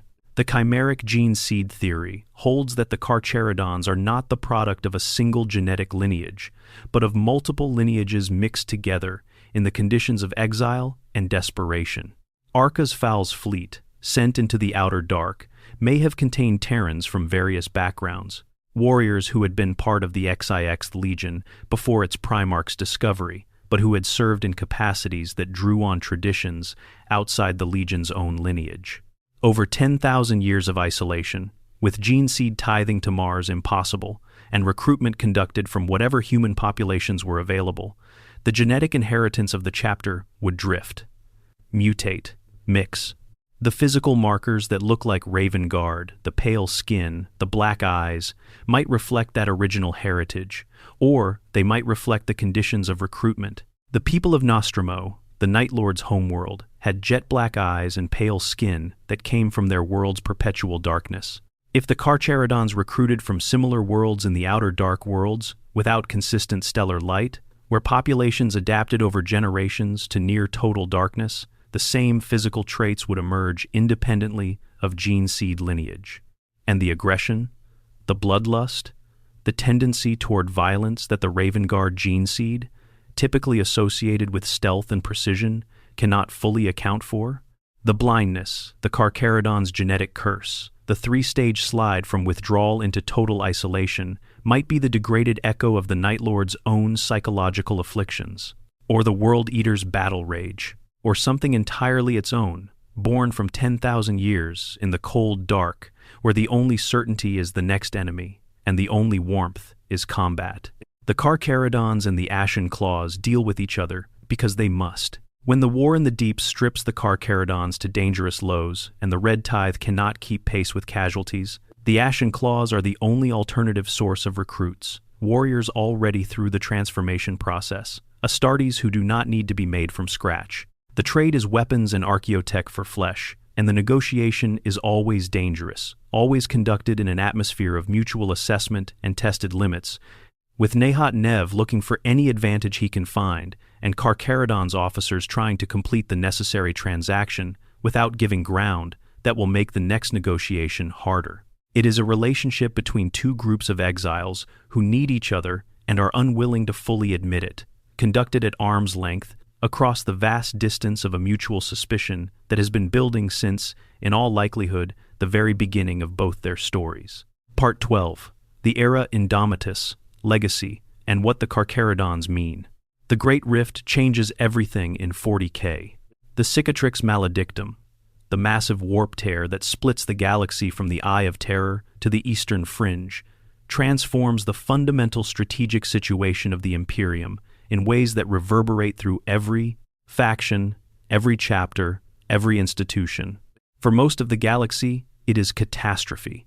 For the Carcharodons, who have been operating in conditions of permanent catastrophe for 10 millennia, it is change in a situation that was already unthinkable. In the wake of the Great Rift and the Indomitus Crusade launched by the resurrected Primarch Robut Guillamon, the Carcharodons receive something they have not had in their entire recorded history: a homeworld. The Mantis Warriors' former homeworld of Utheka is granted to the Carcharodons, theirs to do with as they please. This is significant in ways that are both symbolic and practical. Symbolically, it represents a partial end to the exile, the Imperium formally recognizing the Carcharodons and giving them a place to call their own. Practically, it gives the chapter a stable base for recruitment and resupply that the Red and Gray Tithes alone have never reliably provided. Like many chapters in the Era Indomitus, the Carcharodons also receive Primaris reinforcements, the next-generation Space Marines, created through Belisarius Call's Primaris program, warriors with improved physiology and new weapons systems. The integration of Primaris Marines into the Carcharodons raises interesting questions. The Carcharodons' culture is ancient, insular, and deeply resistant to outside influence. Their traditions, the exile markings, the void names, the cryo-sleep practices, the specific social structures of the nomad predation fleet have been built over 10,000 years and are not the kind of thing you casually update, because the Primarch's right-hand man showed up with a new batch of warriors and some improved augmentetics. But the chapter's need for bodies is acute, and the Primaris program offers warriors who are already Astartes, already combat capable, already beyond the most dangerous stages of the transformation process that claims so many aspirants. Whether Primaris warriors can ever truly be Carcharodons, whether they can earn the exile markings, the void names, the particular knowledge that comes from growing up in the outer dark, rather than being manufactured in Call's laboratories, is a question the lore does not yet fully answer. But it is a question that tells you something important about what the Carcharodons value. They are not just warriors. They are the product of a specific experience, a specific kind of becoming that takes place in a specific kind of darkness over a specific span of time. You can be given Carcharodons' gene seed, and Carcharodons' power armor, and Carcharodons' weapons. Whether you can be given the Outer Dark is another matter entirely. The most recent novel in the Carcharodons series, Void Exile, picks up the story with Baal Shar and the Third Company, dealing with the aftermath of the events at Piety 5, which did not go cleanly, and left the company in a complicated position with respect to both the Imperial authorities who witnessed what happened there and the internal dynamics of the chapter itself. A chaos-tainted space Hulk threatens the Forge world of Diamantis, and the Carcharodons are drawn into a confrontation with a Dark Mechanicus heretic called Voldir, a disciple of the dread demigod Vashtor, the Archifane. The series continues to develop, continues to add layers to the mythology, and continues to carefully not answer the questions about origins that make the chapter so compellingly mysterious. And that is, ultimately, the key to why the Carcharodons work so well as a faction. The lore does not give you a clean answer, because the Carcharodons themselves do not have a clean answer. They know they were exiled. They know they carry the blood of someone important. They know their gene seed is strange, and their history is purged from records that should contain it. They have been carrying an identity built on mystery for 10,000 years, and that identity has become the thing they are, rather than the thing they are investigating. What does it mean that the Imperium created something like this? That the High Lords of Terra, at some point in the deep past, found it useful to take a force of warriors and cast them into the dark, give them an impossible mandate, and simply not mention them again until they were needed? What does it mean that these warriors remained loyal? That despite everything, despite the isolation and the degradation and the genetic drift and the blindness and the centuries of watching their brothers consumed by a galaxy that did not acknowledge them, they still came when called, still raised their weapons for the Imperium, still whispered prayers to the Emperor in a language most of the Imperium has forgotten because they were already ancient when the current era of the Imperium began? The Carcharodons are the Imperium's conscience made flesh. Not the comfortable part, not the part that builds cathedrals and writes hymns and processes paperwork in triplicate. The uncomfortable part, the part that has to be capable of doing the things that cannot be publicly acknowledged, the part that exists so that the rest of the machine can pretend it doesn't have to. And in some reading of their myth, they are also something more personal than that. They are the story of warriors who were asked to sacrifice everything: connection, history, recognition, even the slowly eroding memory of what they once were, in service to an institution that did its best to forget them. And who did it anyway? Who kept doing it for 10,000 years? Not because they were promised a reward, not because someone was watching, but because, in the end, the Void Father's light was the only light they had left, and they chose to follow it into the dark rather than let it go out. That is what the Carcharodons are. That is why they matter. Part 13. The chapter's culture rights, language, and the way of the void. One of the things that distinguishes the Carcharodons from other Space Marine chapters, beyond the extraordinary specifics of their history and physical traits, is the depth and distinctiveness of their internal culture. 10,000 years of isolation has produced something that is simultaneously recognizable as Space Marine culture, and genuinely unlike anything else in the setting. Language is the first marker. The Carcharodons speak High Gothic as their primary operational language, the ancient, formal tongue of the Imperium's earliest days, equivalent in the setting to the elevated formal language of a civilization's founding era. Low Gothic, the common tongue spoken across most of the Imperium, is something many Carcharodons can use, but treat as a compromise, an accommodation for those who cannot meet them at their own level. The most formal and sacred communications within the chapter rites, oaths, the recitation of traditions are conducted in a High Gothic that may have drifted sufficiently from the standard as to be its own dialect. Their naming conventions reflect the same depth of cultural divergence. New aspirants, accepted into the 10th Company's scout units, are initially known by number designations, an impersonal, bureaucratic identifier that emphasizes their unformed status. They are not yet themselves. They are potential, waiting to become something. When they have earned their place through combat, when they stand on the cusp of becoming full warriors, they take a void name, a name that is specific to who they are within the chapter's traditions, reflecting the culture and mythology of the Outer Dark. Names like Baal Shar, Te Kahurangi, Tiberos. Names that carry no particular trace of the diverse human cultures the chapter's recruits come from, replaced entirely by something new, something built in the void. The Scrimshaw tradition is another window into the depth of Carcharodons' culture. Many battle brothers carve their own bone talismans, intricate line work covering every available surface, stylized images of fanged maws and death's heads, and oceanic predators, and abstract forms that represent things that have no direct equivalent in human language. These talismans are made to celebrate accomplishments, mark significant events in a warrior's personal history, and serve as wards against whatever the darkness beyond the stars might send against them. They are carried into battle, hung from armor, and are passed down or interred with the warriors who made them when those warriors fall. The exile markings, the tattoos that spiral up the arms and across the shaved scalps of full-status Void Brothers, are the formal system of identity within the chapter. They accumulate over years and decades, each marking earned rather than assigned, documenting in physical ink the history of a life lived in the outer dark. Senior warriors are covered in them. The most ancient are more ink than bare skin. Reading a Carcharodon's markings for those who know the system is reading their history, their combat record, their personal mythology. The concept of tapu, borrowed from ancient Terran cultures that the earliest Carcharodons perhaps carried in their own cultural memories, governs the relationship between warriors of different ranks with respect to war gear. It is forbidden for a lower-ranked Void Brother or chapter serf to touch the war gear of a higher-ranked warrior without explicit permission. This is not merely a rule, but a deeply held cultural prohibition. A violation of tapu is a serious offense that carries significant social consequences. In a chapter where the equipment carried by senior warriors is often irreplaceable and carries the weight of centuries of history, this prohibition has a practical function as well as a cultural one. The theology of the Carcharodons is simultaneously ancient and devout. They venerate the emperor not as the distant, posthumously deified figure that current imperial cult theology presents, but as something more intimate, more immediate, more personal.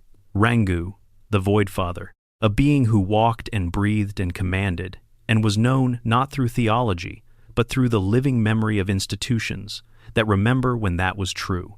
The Carcharodons' chapter mythology preserves something that most of the Imperium has forgotten: the memory of the Emperor as a man, or rather, as something so far beyond a man that the distinction barely matters, who was actually present in the galaxy and who gave specific orders to specific people for specific reasons.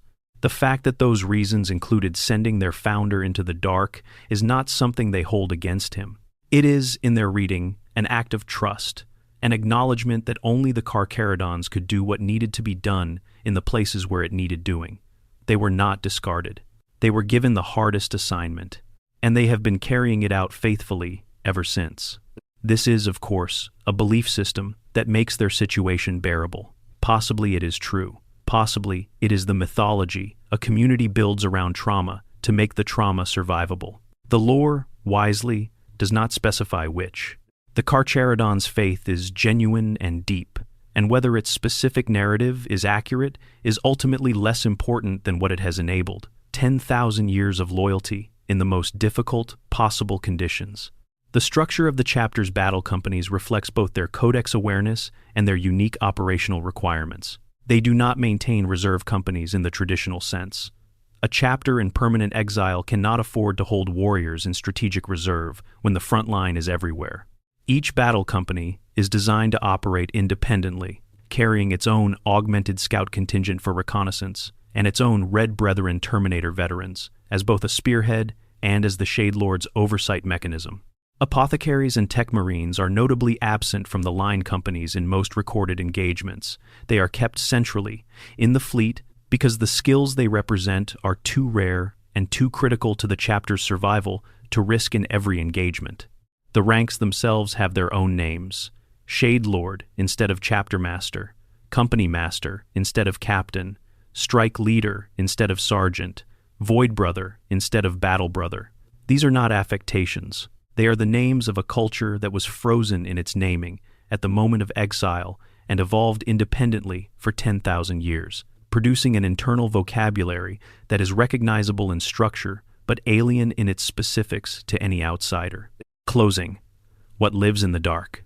Before we close, it is worth acknowledging one more dimension of what the Carcharodons represent in the hobby and fan community specifically, because it speaks to why this chapter has accumulated such a devoted following, despite, or perhaps because, of having relatively sparse official coverage compared to the poster boy chapters of the setting. The Carcharodons have a painting scheme that is, on its surface, almost aggressively simple. Gray power armor, black details, white bone and skin tones. They do not have the sweeping crimson of the Blood Angels, the sea blue of the Ultramarines, the bone white and bone actual bone of the Death Watch. But in practice, getting the Carcharodons to look the way they should, that particular shade of gray that evokes cold water and deep space and old stone, the pale flesh tones that have to read as alien without tipping into bright white, the ancient weathering of armor that has been in service for 10,000 years, without looking simply neglected, turns out to be one of the more technically interesting painting challenges in the hobby. The reward for getting it right is a force that looks unlike anything else on the table. A Carcharodon's army at full strength, with the careful attention to ancient markings and worn equipment, and the specific gravity of a force that does not bother with heraldry or celebration or visual flair, has a presence that most flashier color schemes do not produce. They look serious. They look old. They look like something that has been in the dark long enough to become part of it. Hobbyists drawn to the Carcharodons tend to be the ones who find the moral complexity of the faction as compelling as the aesthetic, and who are willing to put in the work to convey through model painting the specific qualities that the lore establishes: antiquity, isolation, predatory calm. It is a combination that rewards patience and thoughtfulness, which is itself fitting for a chapter defined by exactly those qualities. We began this with the idea of something gray and silent moving between the stars. 10,000 years of movement, 10,000 years of fighting, of red tides and gray tides, and battles no one will write down, and victories no one will celebrate, and losses that echo through the cold corridors of ships that have become the only home these warriors have ever known. The Carcharodons are the Imperium's answer to a question the Imperium does not like asking. What do you do with the things you need but cannot acknowledge? What do you do with the warriors who are too useful to release and too dangerous to keep close? What do you do when the galaxy beyond your borders is full of threats that your official forces cannot reach, and you need something that can go out there, that can live out there, and hold the line in the darkness where no light falls? You build the Carcharodons, or rather, you take what you need from the institution that produces warriors and cast it into the dark with a mandate that translates to, go out there, kill everything that threatens us, take what you need to survive, do not come back until we call you. And then you hope they stay loyal. You hope the isolation doesn't break them. You hope the void doesn't eat them alive. They are still out there, after 10,000 years, still loyal to Rangu, the Void Father, who sat down on a golden throne 10 millennia ago and has not moved since, still waiting for the Forgotten One to return, still executing the edicts of exile in the regions of space where the only things that survive are things that can eat or can hide fast enough to avoid being eaten. There is something almost unbearable about it when you sit with it long enough. The scale of the sacrifice. Not one battle, not one campaign, not one lifetime. 10,000 years. Generation after generation of warriors who were taken from everything they knew, remade in gray ceramite and gene-altered flesh, taught a language and a culture and a set of traditions that belonged to no world anywhere in the settled galaxy, and then sent into the dark with instructions that essentially mean, do not stop until we tell you, which we might never do. And they went, and they kept going, and in the 41st millennium, they are still going, still out there in the void beneath the galactic plane, still fighting the threats that no one else can reach, still conducting red tithes on worlds whose populations will never fully understand what descended on them or why, still trading archaeotech for survival with tech priests who have an ancient pact and a very specific set of questions they have agreed not to ask. They are not heroes in the comfortable sense. They are not the kind of warriors you write inspiring hymns about and carve in gold relief on cathedral walls. They are the kind of warriors that civilizations need and cannot celebrate, the teeth in the dark, the silence before the killing begins, the gray ships appearing in skies above worlds that were not expecting them and will not be the same after they leave. In the grim darkness of the far future, where there is only war, the Carcharodons are the ones who make sure that war is fought in the places you'd rather not look. They are the Imperium's most honest acknowledgement that survival sometimes looks like something you cannot be proud of, but cannot afford to stop doing. They are the apex predators of 40K, not because they are the strongest, or the fastest, or the best equipped, but because they have adapted, over 10,000 years, to the most extreme environment in the setting, not a planet with a strange ecology or a system with unusual physics, but the outer dark itself, the void between the stars, the place where human psychology and human connection and human warmth simply cannot survive unmodified. They have survived it. More than survived it. They have become it. The gray ships are out there, in the dark beneath the galaxy, moving in silence, watching, waiting. And somewhere in those ships, in the cryo-tanks, or pacing the cold corridors that have been home for longer than most human civilizations have existed, warriors with bone-white skin and ink-black eyes are carrying the weight of 10,000 years of exile, and still believing that the Void Father's light is worth following into the deepest dark, still reciting prayers in a high Gothic so ancient that most living humans could not parse its grammar, still tracing inkwork into bone with the deliberate care of craftsmen who understand that the thing they are making will outlast them, will be read by brothers who have not yet been born, will carry the story of who they were forward into futures they will not live to see. This is devotion, not the loud kind, not the kind that builds cathedrals and hosts festivals and processes, indulgences for the faithful, the quiet kind, the kind that endures. That is the Carcharodons. That is what they are.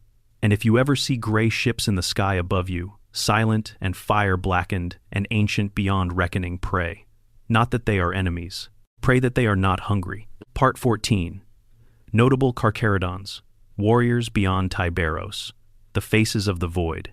While Tyberos dominates the mythology of the chapter and Baalshar anchors its most recent fiction, the Carcharodons have produced a number of figures whose stories illuminate different dimensions of what the chapter is and what its warriors experience in the course of their extraordinary, impossible lives. Chief Librarian Carcharodons, called the Pale Nomad, is perhaps the most fascinating secondary figure in all of Carcharodons' lore. The title Pale Nomad is itself significant. It was a designation used by Shade Lord Arca's Fall himself, according to some ancient fragments, suggesting a direct lineage of honorific that connects the present-day Chief Librarian to the very founding of the chapter. Whether this is a deliberate cultivation of that connection, or simply a title that has been held continuously for 10,000 years, is not clear, but the implication runs deep regardless. Carcharodons is, by the time of the novels, the oldest member of the chapter who is still ambulatory and active, older even than the warriors entombed in dreadnought sarcophagi, those ancient sleepers the Carcharodons call wandering ancestors. He is described as being only 3 generations removed from the wandering ancestors themselves, meaning he is close enough to the chapter's origin point that the distance between him and the day of exile is measured in people rather than centuries. He knew warriors who were there. His psychic abilities are shaped by the chapter's unique traditions in ways that reflect the environment they have emerged from. The ability called From the Depths allows a Carcharodons librarian to cloud enemy minds with choking mental darkness, flooding their consciousness with images of cold, dark, crushing water and the shapes of massive predators moving through it.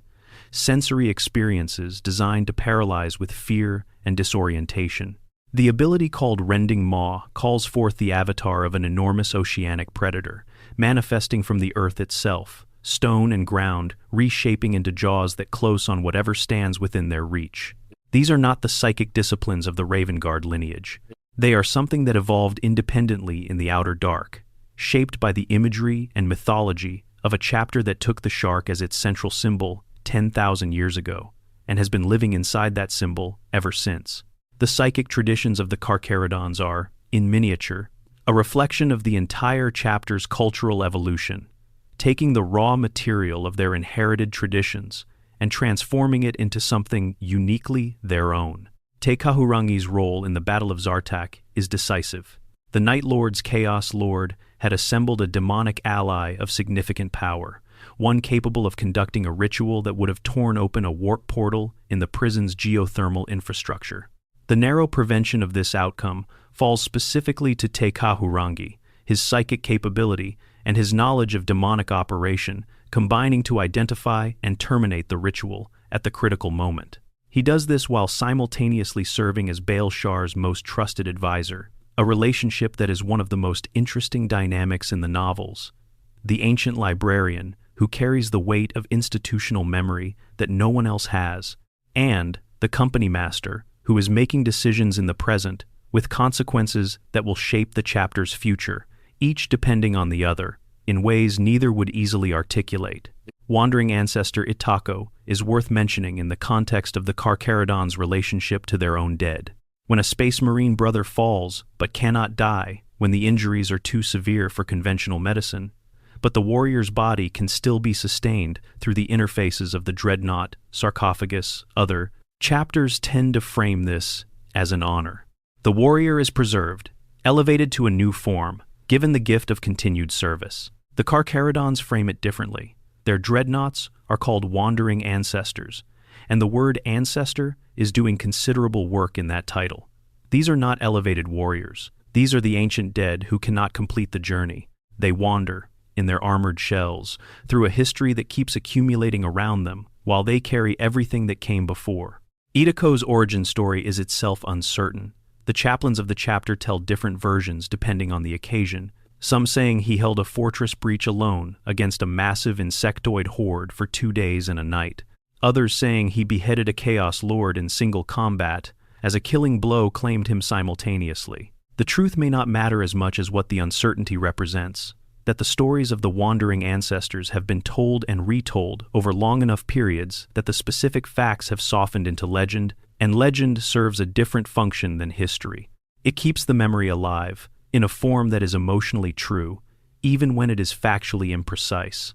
Captain Baal Shar, the character most thoroughly explored across the novel series, deserves more attention here than the preceding sections have given him, because his arc across the 3 novels is one of the more substantive character studies in Black Library fiction involving the Adeptus Astartes. He begins in Red Tithe as a figure who is immediately identifiable as a Carcharodons officer in the fullest sense: decisive, cold, tactically brilliant, utterly committed to the completion of his mission, regardless of what that mission costs anyone. He executes the Red Tithe at Zartak with professional efficiency. He fights the Night Lords with disciplined ferocity. He does what needs doing without obvious hesitation or visible moral conflict. But across the subsequent novels, particularly as the War in the Deeps wears on and the weight of impossible decisions accumulates, the character develops cracks, not failures of will or competence, something more nuanced than that. He begins to notice the humans around him in a way that the Carcharodons' cultural insulation normally prevents. He forms something close to a persistent awareness of Jade Rannick, the traumatized arbitrator who survived the Zartak operation and keeps appearing at the edges of the chapter's activities, carrying her experience of what the Carcharodons actually are. He makes choices at Piety 5 that are morally complicated in ways that the straightforward execution of Red Tithe Protocol does not require him to make. He is not becoming soft, but he is becoming something more complete, a warrior who is capable of asking, in the privacy of whatever passes for his inner life, whether the thing the chapter does is entirely the thing it needs to be, whether the total removal of human connection that the Void Brotherhood requires of its members is itself a kind of blindness, a stage one that the entire chapter has been living in for 10,000 years. These are not questions the novels answer definitively. They are the questions that make the Carcharodons more than just a very effective killing force dressed up in interesting aesthetics. They are the questions that place the chapter in the tradition of the best 40K fiction material that uses the extreme circumstances of the setting to ask things about loyalty, identity, humanity, and cost that land with genuine weight when you carry them outside the fictional frame. Part 15. Carcharodons in the broader 40K. Context: what they tell us about the Imperium. The Carcharodons do not exist in isolation from the broader Warhammer 40,000 setting. They are, in some respects, a commentary on the setting, a chapter of Space Marines specifically designed to illuminate certain structural truths about the Imperium of Man that the more prominent, more celebrated chapters do not surface as cleanly. Consider what the Carcharodons' existence implies about the High Lords of Terra. These 17 individuals, collectively the most powerful political authority in an empire of 1,000,000 worlds, made a decision at some point in the remote past to take an entire Space Marine chapter, give them an essentially impossible mission in conditions that no reasonable assessment would expect any force to survive, and then erase them from the record. They did not kill the Carcharodons. They used them. They used them for the Pentarchy of Blood. They referenced their authorization protocols in official documents. They kept the ancient pacts with the Mechanicus that allow the Grey Tithe to function. They have always known, on some level, that the Carcharodons exist. They have simply chosen not to discuss it. This is, in a way, a microcosm of the Imperium's entire relationship to its own machinery. The Imperium does terrible things. It does them constantly, systematically, at scale, across 1,000,000 worlds and 40,000 years of history. And it is very good at maintaining, on its public face, the fiction that those terrible things are either not happening or are happening for reasons that a reasonable person would understand and endorse if they had all the relevant context. The administratum processes the paperwork. The ecclesiarchy sings the hymns. The Inquisition keeps the secrets. And somewhere out in the dark, gray ships move in silence and extract the cost from populations that did not know they were going to be paying it. The Red Tithe is the clearest example. The Carcharodons are permitted explicitly, through the edicts of exile that carry the authority of high lords who may have been dead for 1,000 years, to descend on imperial worlds and take people. Not citizens who have volunteered. Not populations who have been given a choice. People, taken, to be remade or to serve, as the chapter's needs dictate. This is the engine of survival for a force that the Imperium officially does not have, performing a duty that the Imperium officially does not discuss.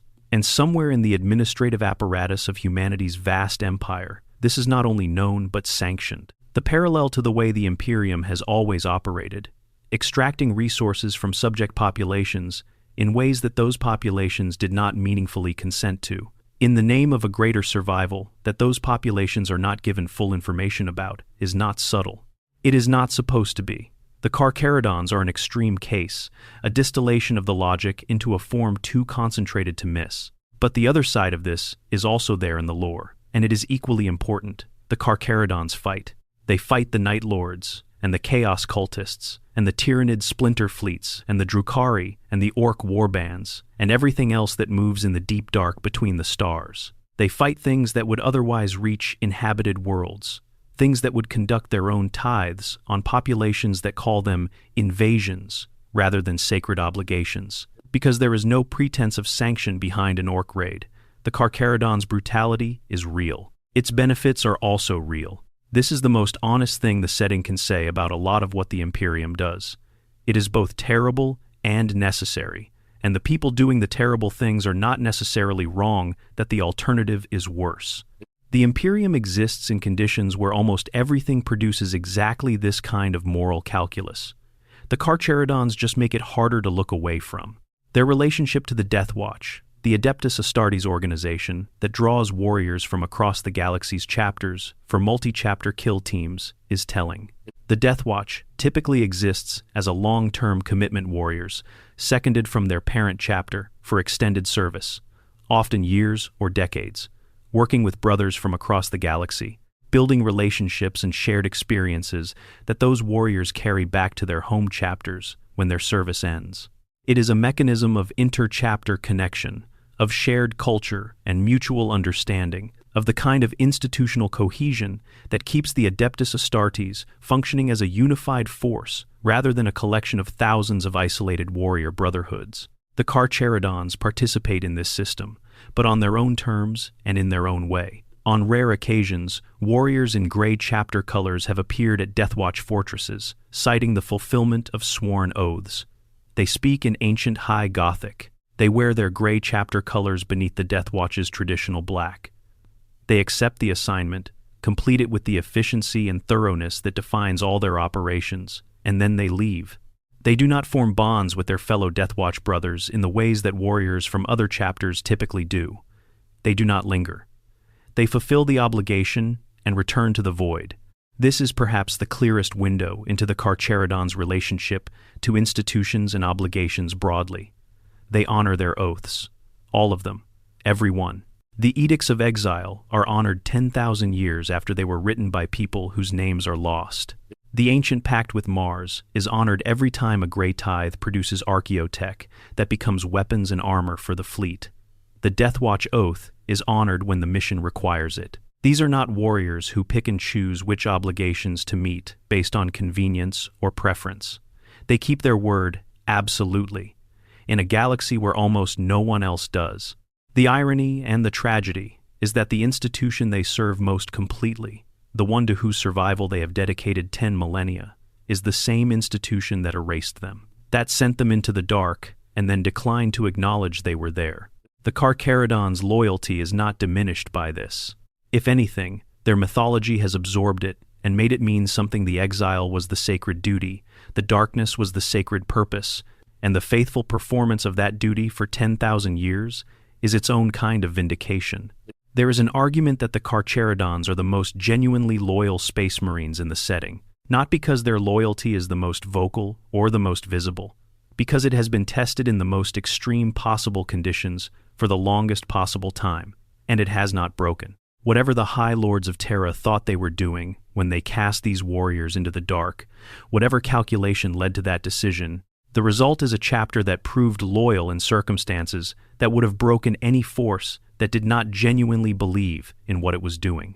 The Carcharodons believe, deeply, anciently, in ways that have survived 10,000 years of complete isolation from the institutions that generated that belief. And that, perhaps, is the most remarkable thing about them. Part 16, The Silence Between the Stars, a final meditation. There is a moment in the novel Red Tithe, a moment that does not involve combat, does not involve tactical decisions, does not involve any of the dramatic confrontations that define the book's plot that has always stayed with me. A Carcharodon's warrior is in a corridor. He is not doing anything in particular. He is simply there, in the gray-walled corridor of a ship that has been his home for longer than most human civilizations have existed, in the silence that defines Carcharodon's existence. And the text conveys, in the way that good fiction does without stating it directly, that the silence is not absence, it is presence. The silence is everything the chapter is. In the 40K setting, Space Marines from most chapters are described as warriors first and monks second, or warriors who are simultaneously monks, their religious devotion and their martial training inseparable. The Carcharodons are something that does not map quite so cleanly onto that template. They are warriors and exiles and predators and wanderers and believers and survivors, all at once, in proportions that have been shaped by 10,000 years, in conditions that were never meant to be survived. The silence that characterizes their combat operations, the locked Vox net, the complete absence of audible communication during an assault, is not just a tactical choice. It is an expression of who they are. The Carcharodons have been moving through silence for 10,000 years. They have learned to be at home in it. They have learned to read it, to navigate it, to use it, in the way that a human swimmer eventually stops fighting the water and learns to move with it. The void is not the enemy of the Carcharodons. The void is their environment. The cold and the dark, and the silence and the distance, and the endless, almost unimaginable scale of the space between the stars, these are the conditions the Carcharodons were adapted to, slowly and inexorably, by 10,000 years of living inside them. They do not bring the void into battle. They are the void in battle. The silence, the sudden appearance, the overwhelming and decisive violence, the complete absence of warning or mercy or aftermath, these are the qualities of the deep water, the open sea, the place where the predator has always held the advantage. The great white shark, the real one, the apex predator of Earth's ancient oceans, whose name and characteristics gave the chapter its identity, is not cruel in any meaningful sense. It does not hate its prey. It does not feel anything you could describe as rage or bloodlust in the moment of the kill. It is simply the most perfectly adapted predator in its environment, doing the thing it is built to do with maximum efficiency. The cruelty is an interpretation applied from outside by the creature experiencing it as prey. The Carcharodons are this. The civilians on worlds they tithe do not experience them as neutral. The enemy forces they annihilate do not experience them as dispassionate. The Night Lords on Zartak experience them as something terrifying, something that matched their own darkness and exceeded it. But from the inside, from within the culture that has been building itself around the shark, the void, the silence, for 100 centuries, these things are simply what the Carcharodons are. Their nature, their form. The lore will continue to develop. New novels, new campaigns, new discoveries about origins and futures. The Great Rift and Utheka have given the Carcharodons a new context and new complications to navigate. What does it mean for a chapter that has been defined by exile to suddenly have a home world? What does it mean for warriors who were shaped by the outer dark to return to the inner light? These are questions the ongoing fiction will explore, and they are good questions. The kind of questions that only emerge when a chapter's mythology is deep and coherent enough to generate genuine narrative tension from changes in its circumstances. The Primaris question is particularly interesting in this light. If you were raised in the outer dark, if the cryo-sleep and the void naming, and the exile markings, and the ancient High Gothic, and the Scrimshaw traditions are the things that make you a Carcharodon, rather than simply an Astartes who wears gray armor, what are you? When you were decanted from Call's laboratory in the 42nd millennium, you have the gene seed, you have the physiology, you have perhaps been given some indoctrination into the chapter's traditions, but you did not earn your void name in the dark. You did not survive the Red Tithe selection. You did not spend decades in cryosleep, waking into successive futures that had moved on without you. The exile markings you carry were perhaps given rather than earned, and in a culture where everything is earned, that distinction matters enormously. This is not a critique of the Primaris program broadly. It is an observation about what the integration of that program means, specifically for a chapter whose entire identity is built on experience that the program cannot replicate. The Carcharodons are working this out in real time, in the ongoing fiction, and the friction it generates is part of what makes the post-Great Rift era of Carcharodons lore so interesting to follow. The question of whether Primaris Marines can truly become Carcharodons, whether the outer dark experience is transferable, or whether it must be lived, will likely be explored. The connections to the Ashen Claws, to Arca's Foul, to whatever the true story of their chimeric gene seed is, will probably be elaborated incrementally, in the way that the best 40K mysteries are never fully resolved, always revealing a new layer. But underneath all of it, the core of what the Carcharodons are will not change. They are the thing in the dark that hunts what would otherwise reach you. They are the price paid by populations and worlds and individual warriors over 10,000 years, in exchange for a safety that those populations and worlds and warriors were never told was being paid for. They are the Imperium's most honest and least comfortable truth about itself, embodied in gray ceramite and ancient High Gothic prayers, and the absolute silence of a chapter that has learned to move through the void without disturbing it. The gray ships are out there, moving between the stars, in the dark beneath the galaxy where the maps end and the light of the Astronomicon barely reaches. And in those ships, warriors with bone-white skin and eyes, the color of the outer dark, are doing the thing they were made for, fulfilling obligations that were written before anyone now living was born, keeping the faith of a Void Father who has not walked among them in 10,000 years. That is the Carcharodons. And in the grim darkness of the far future, there is something almost beautiful about it.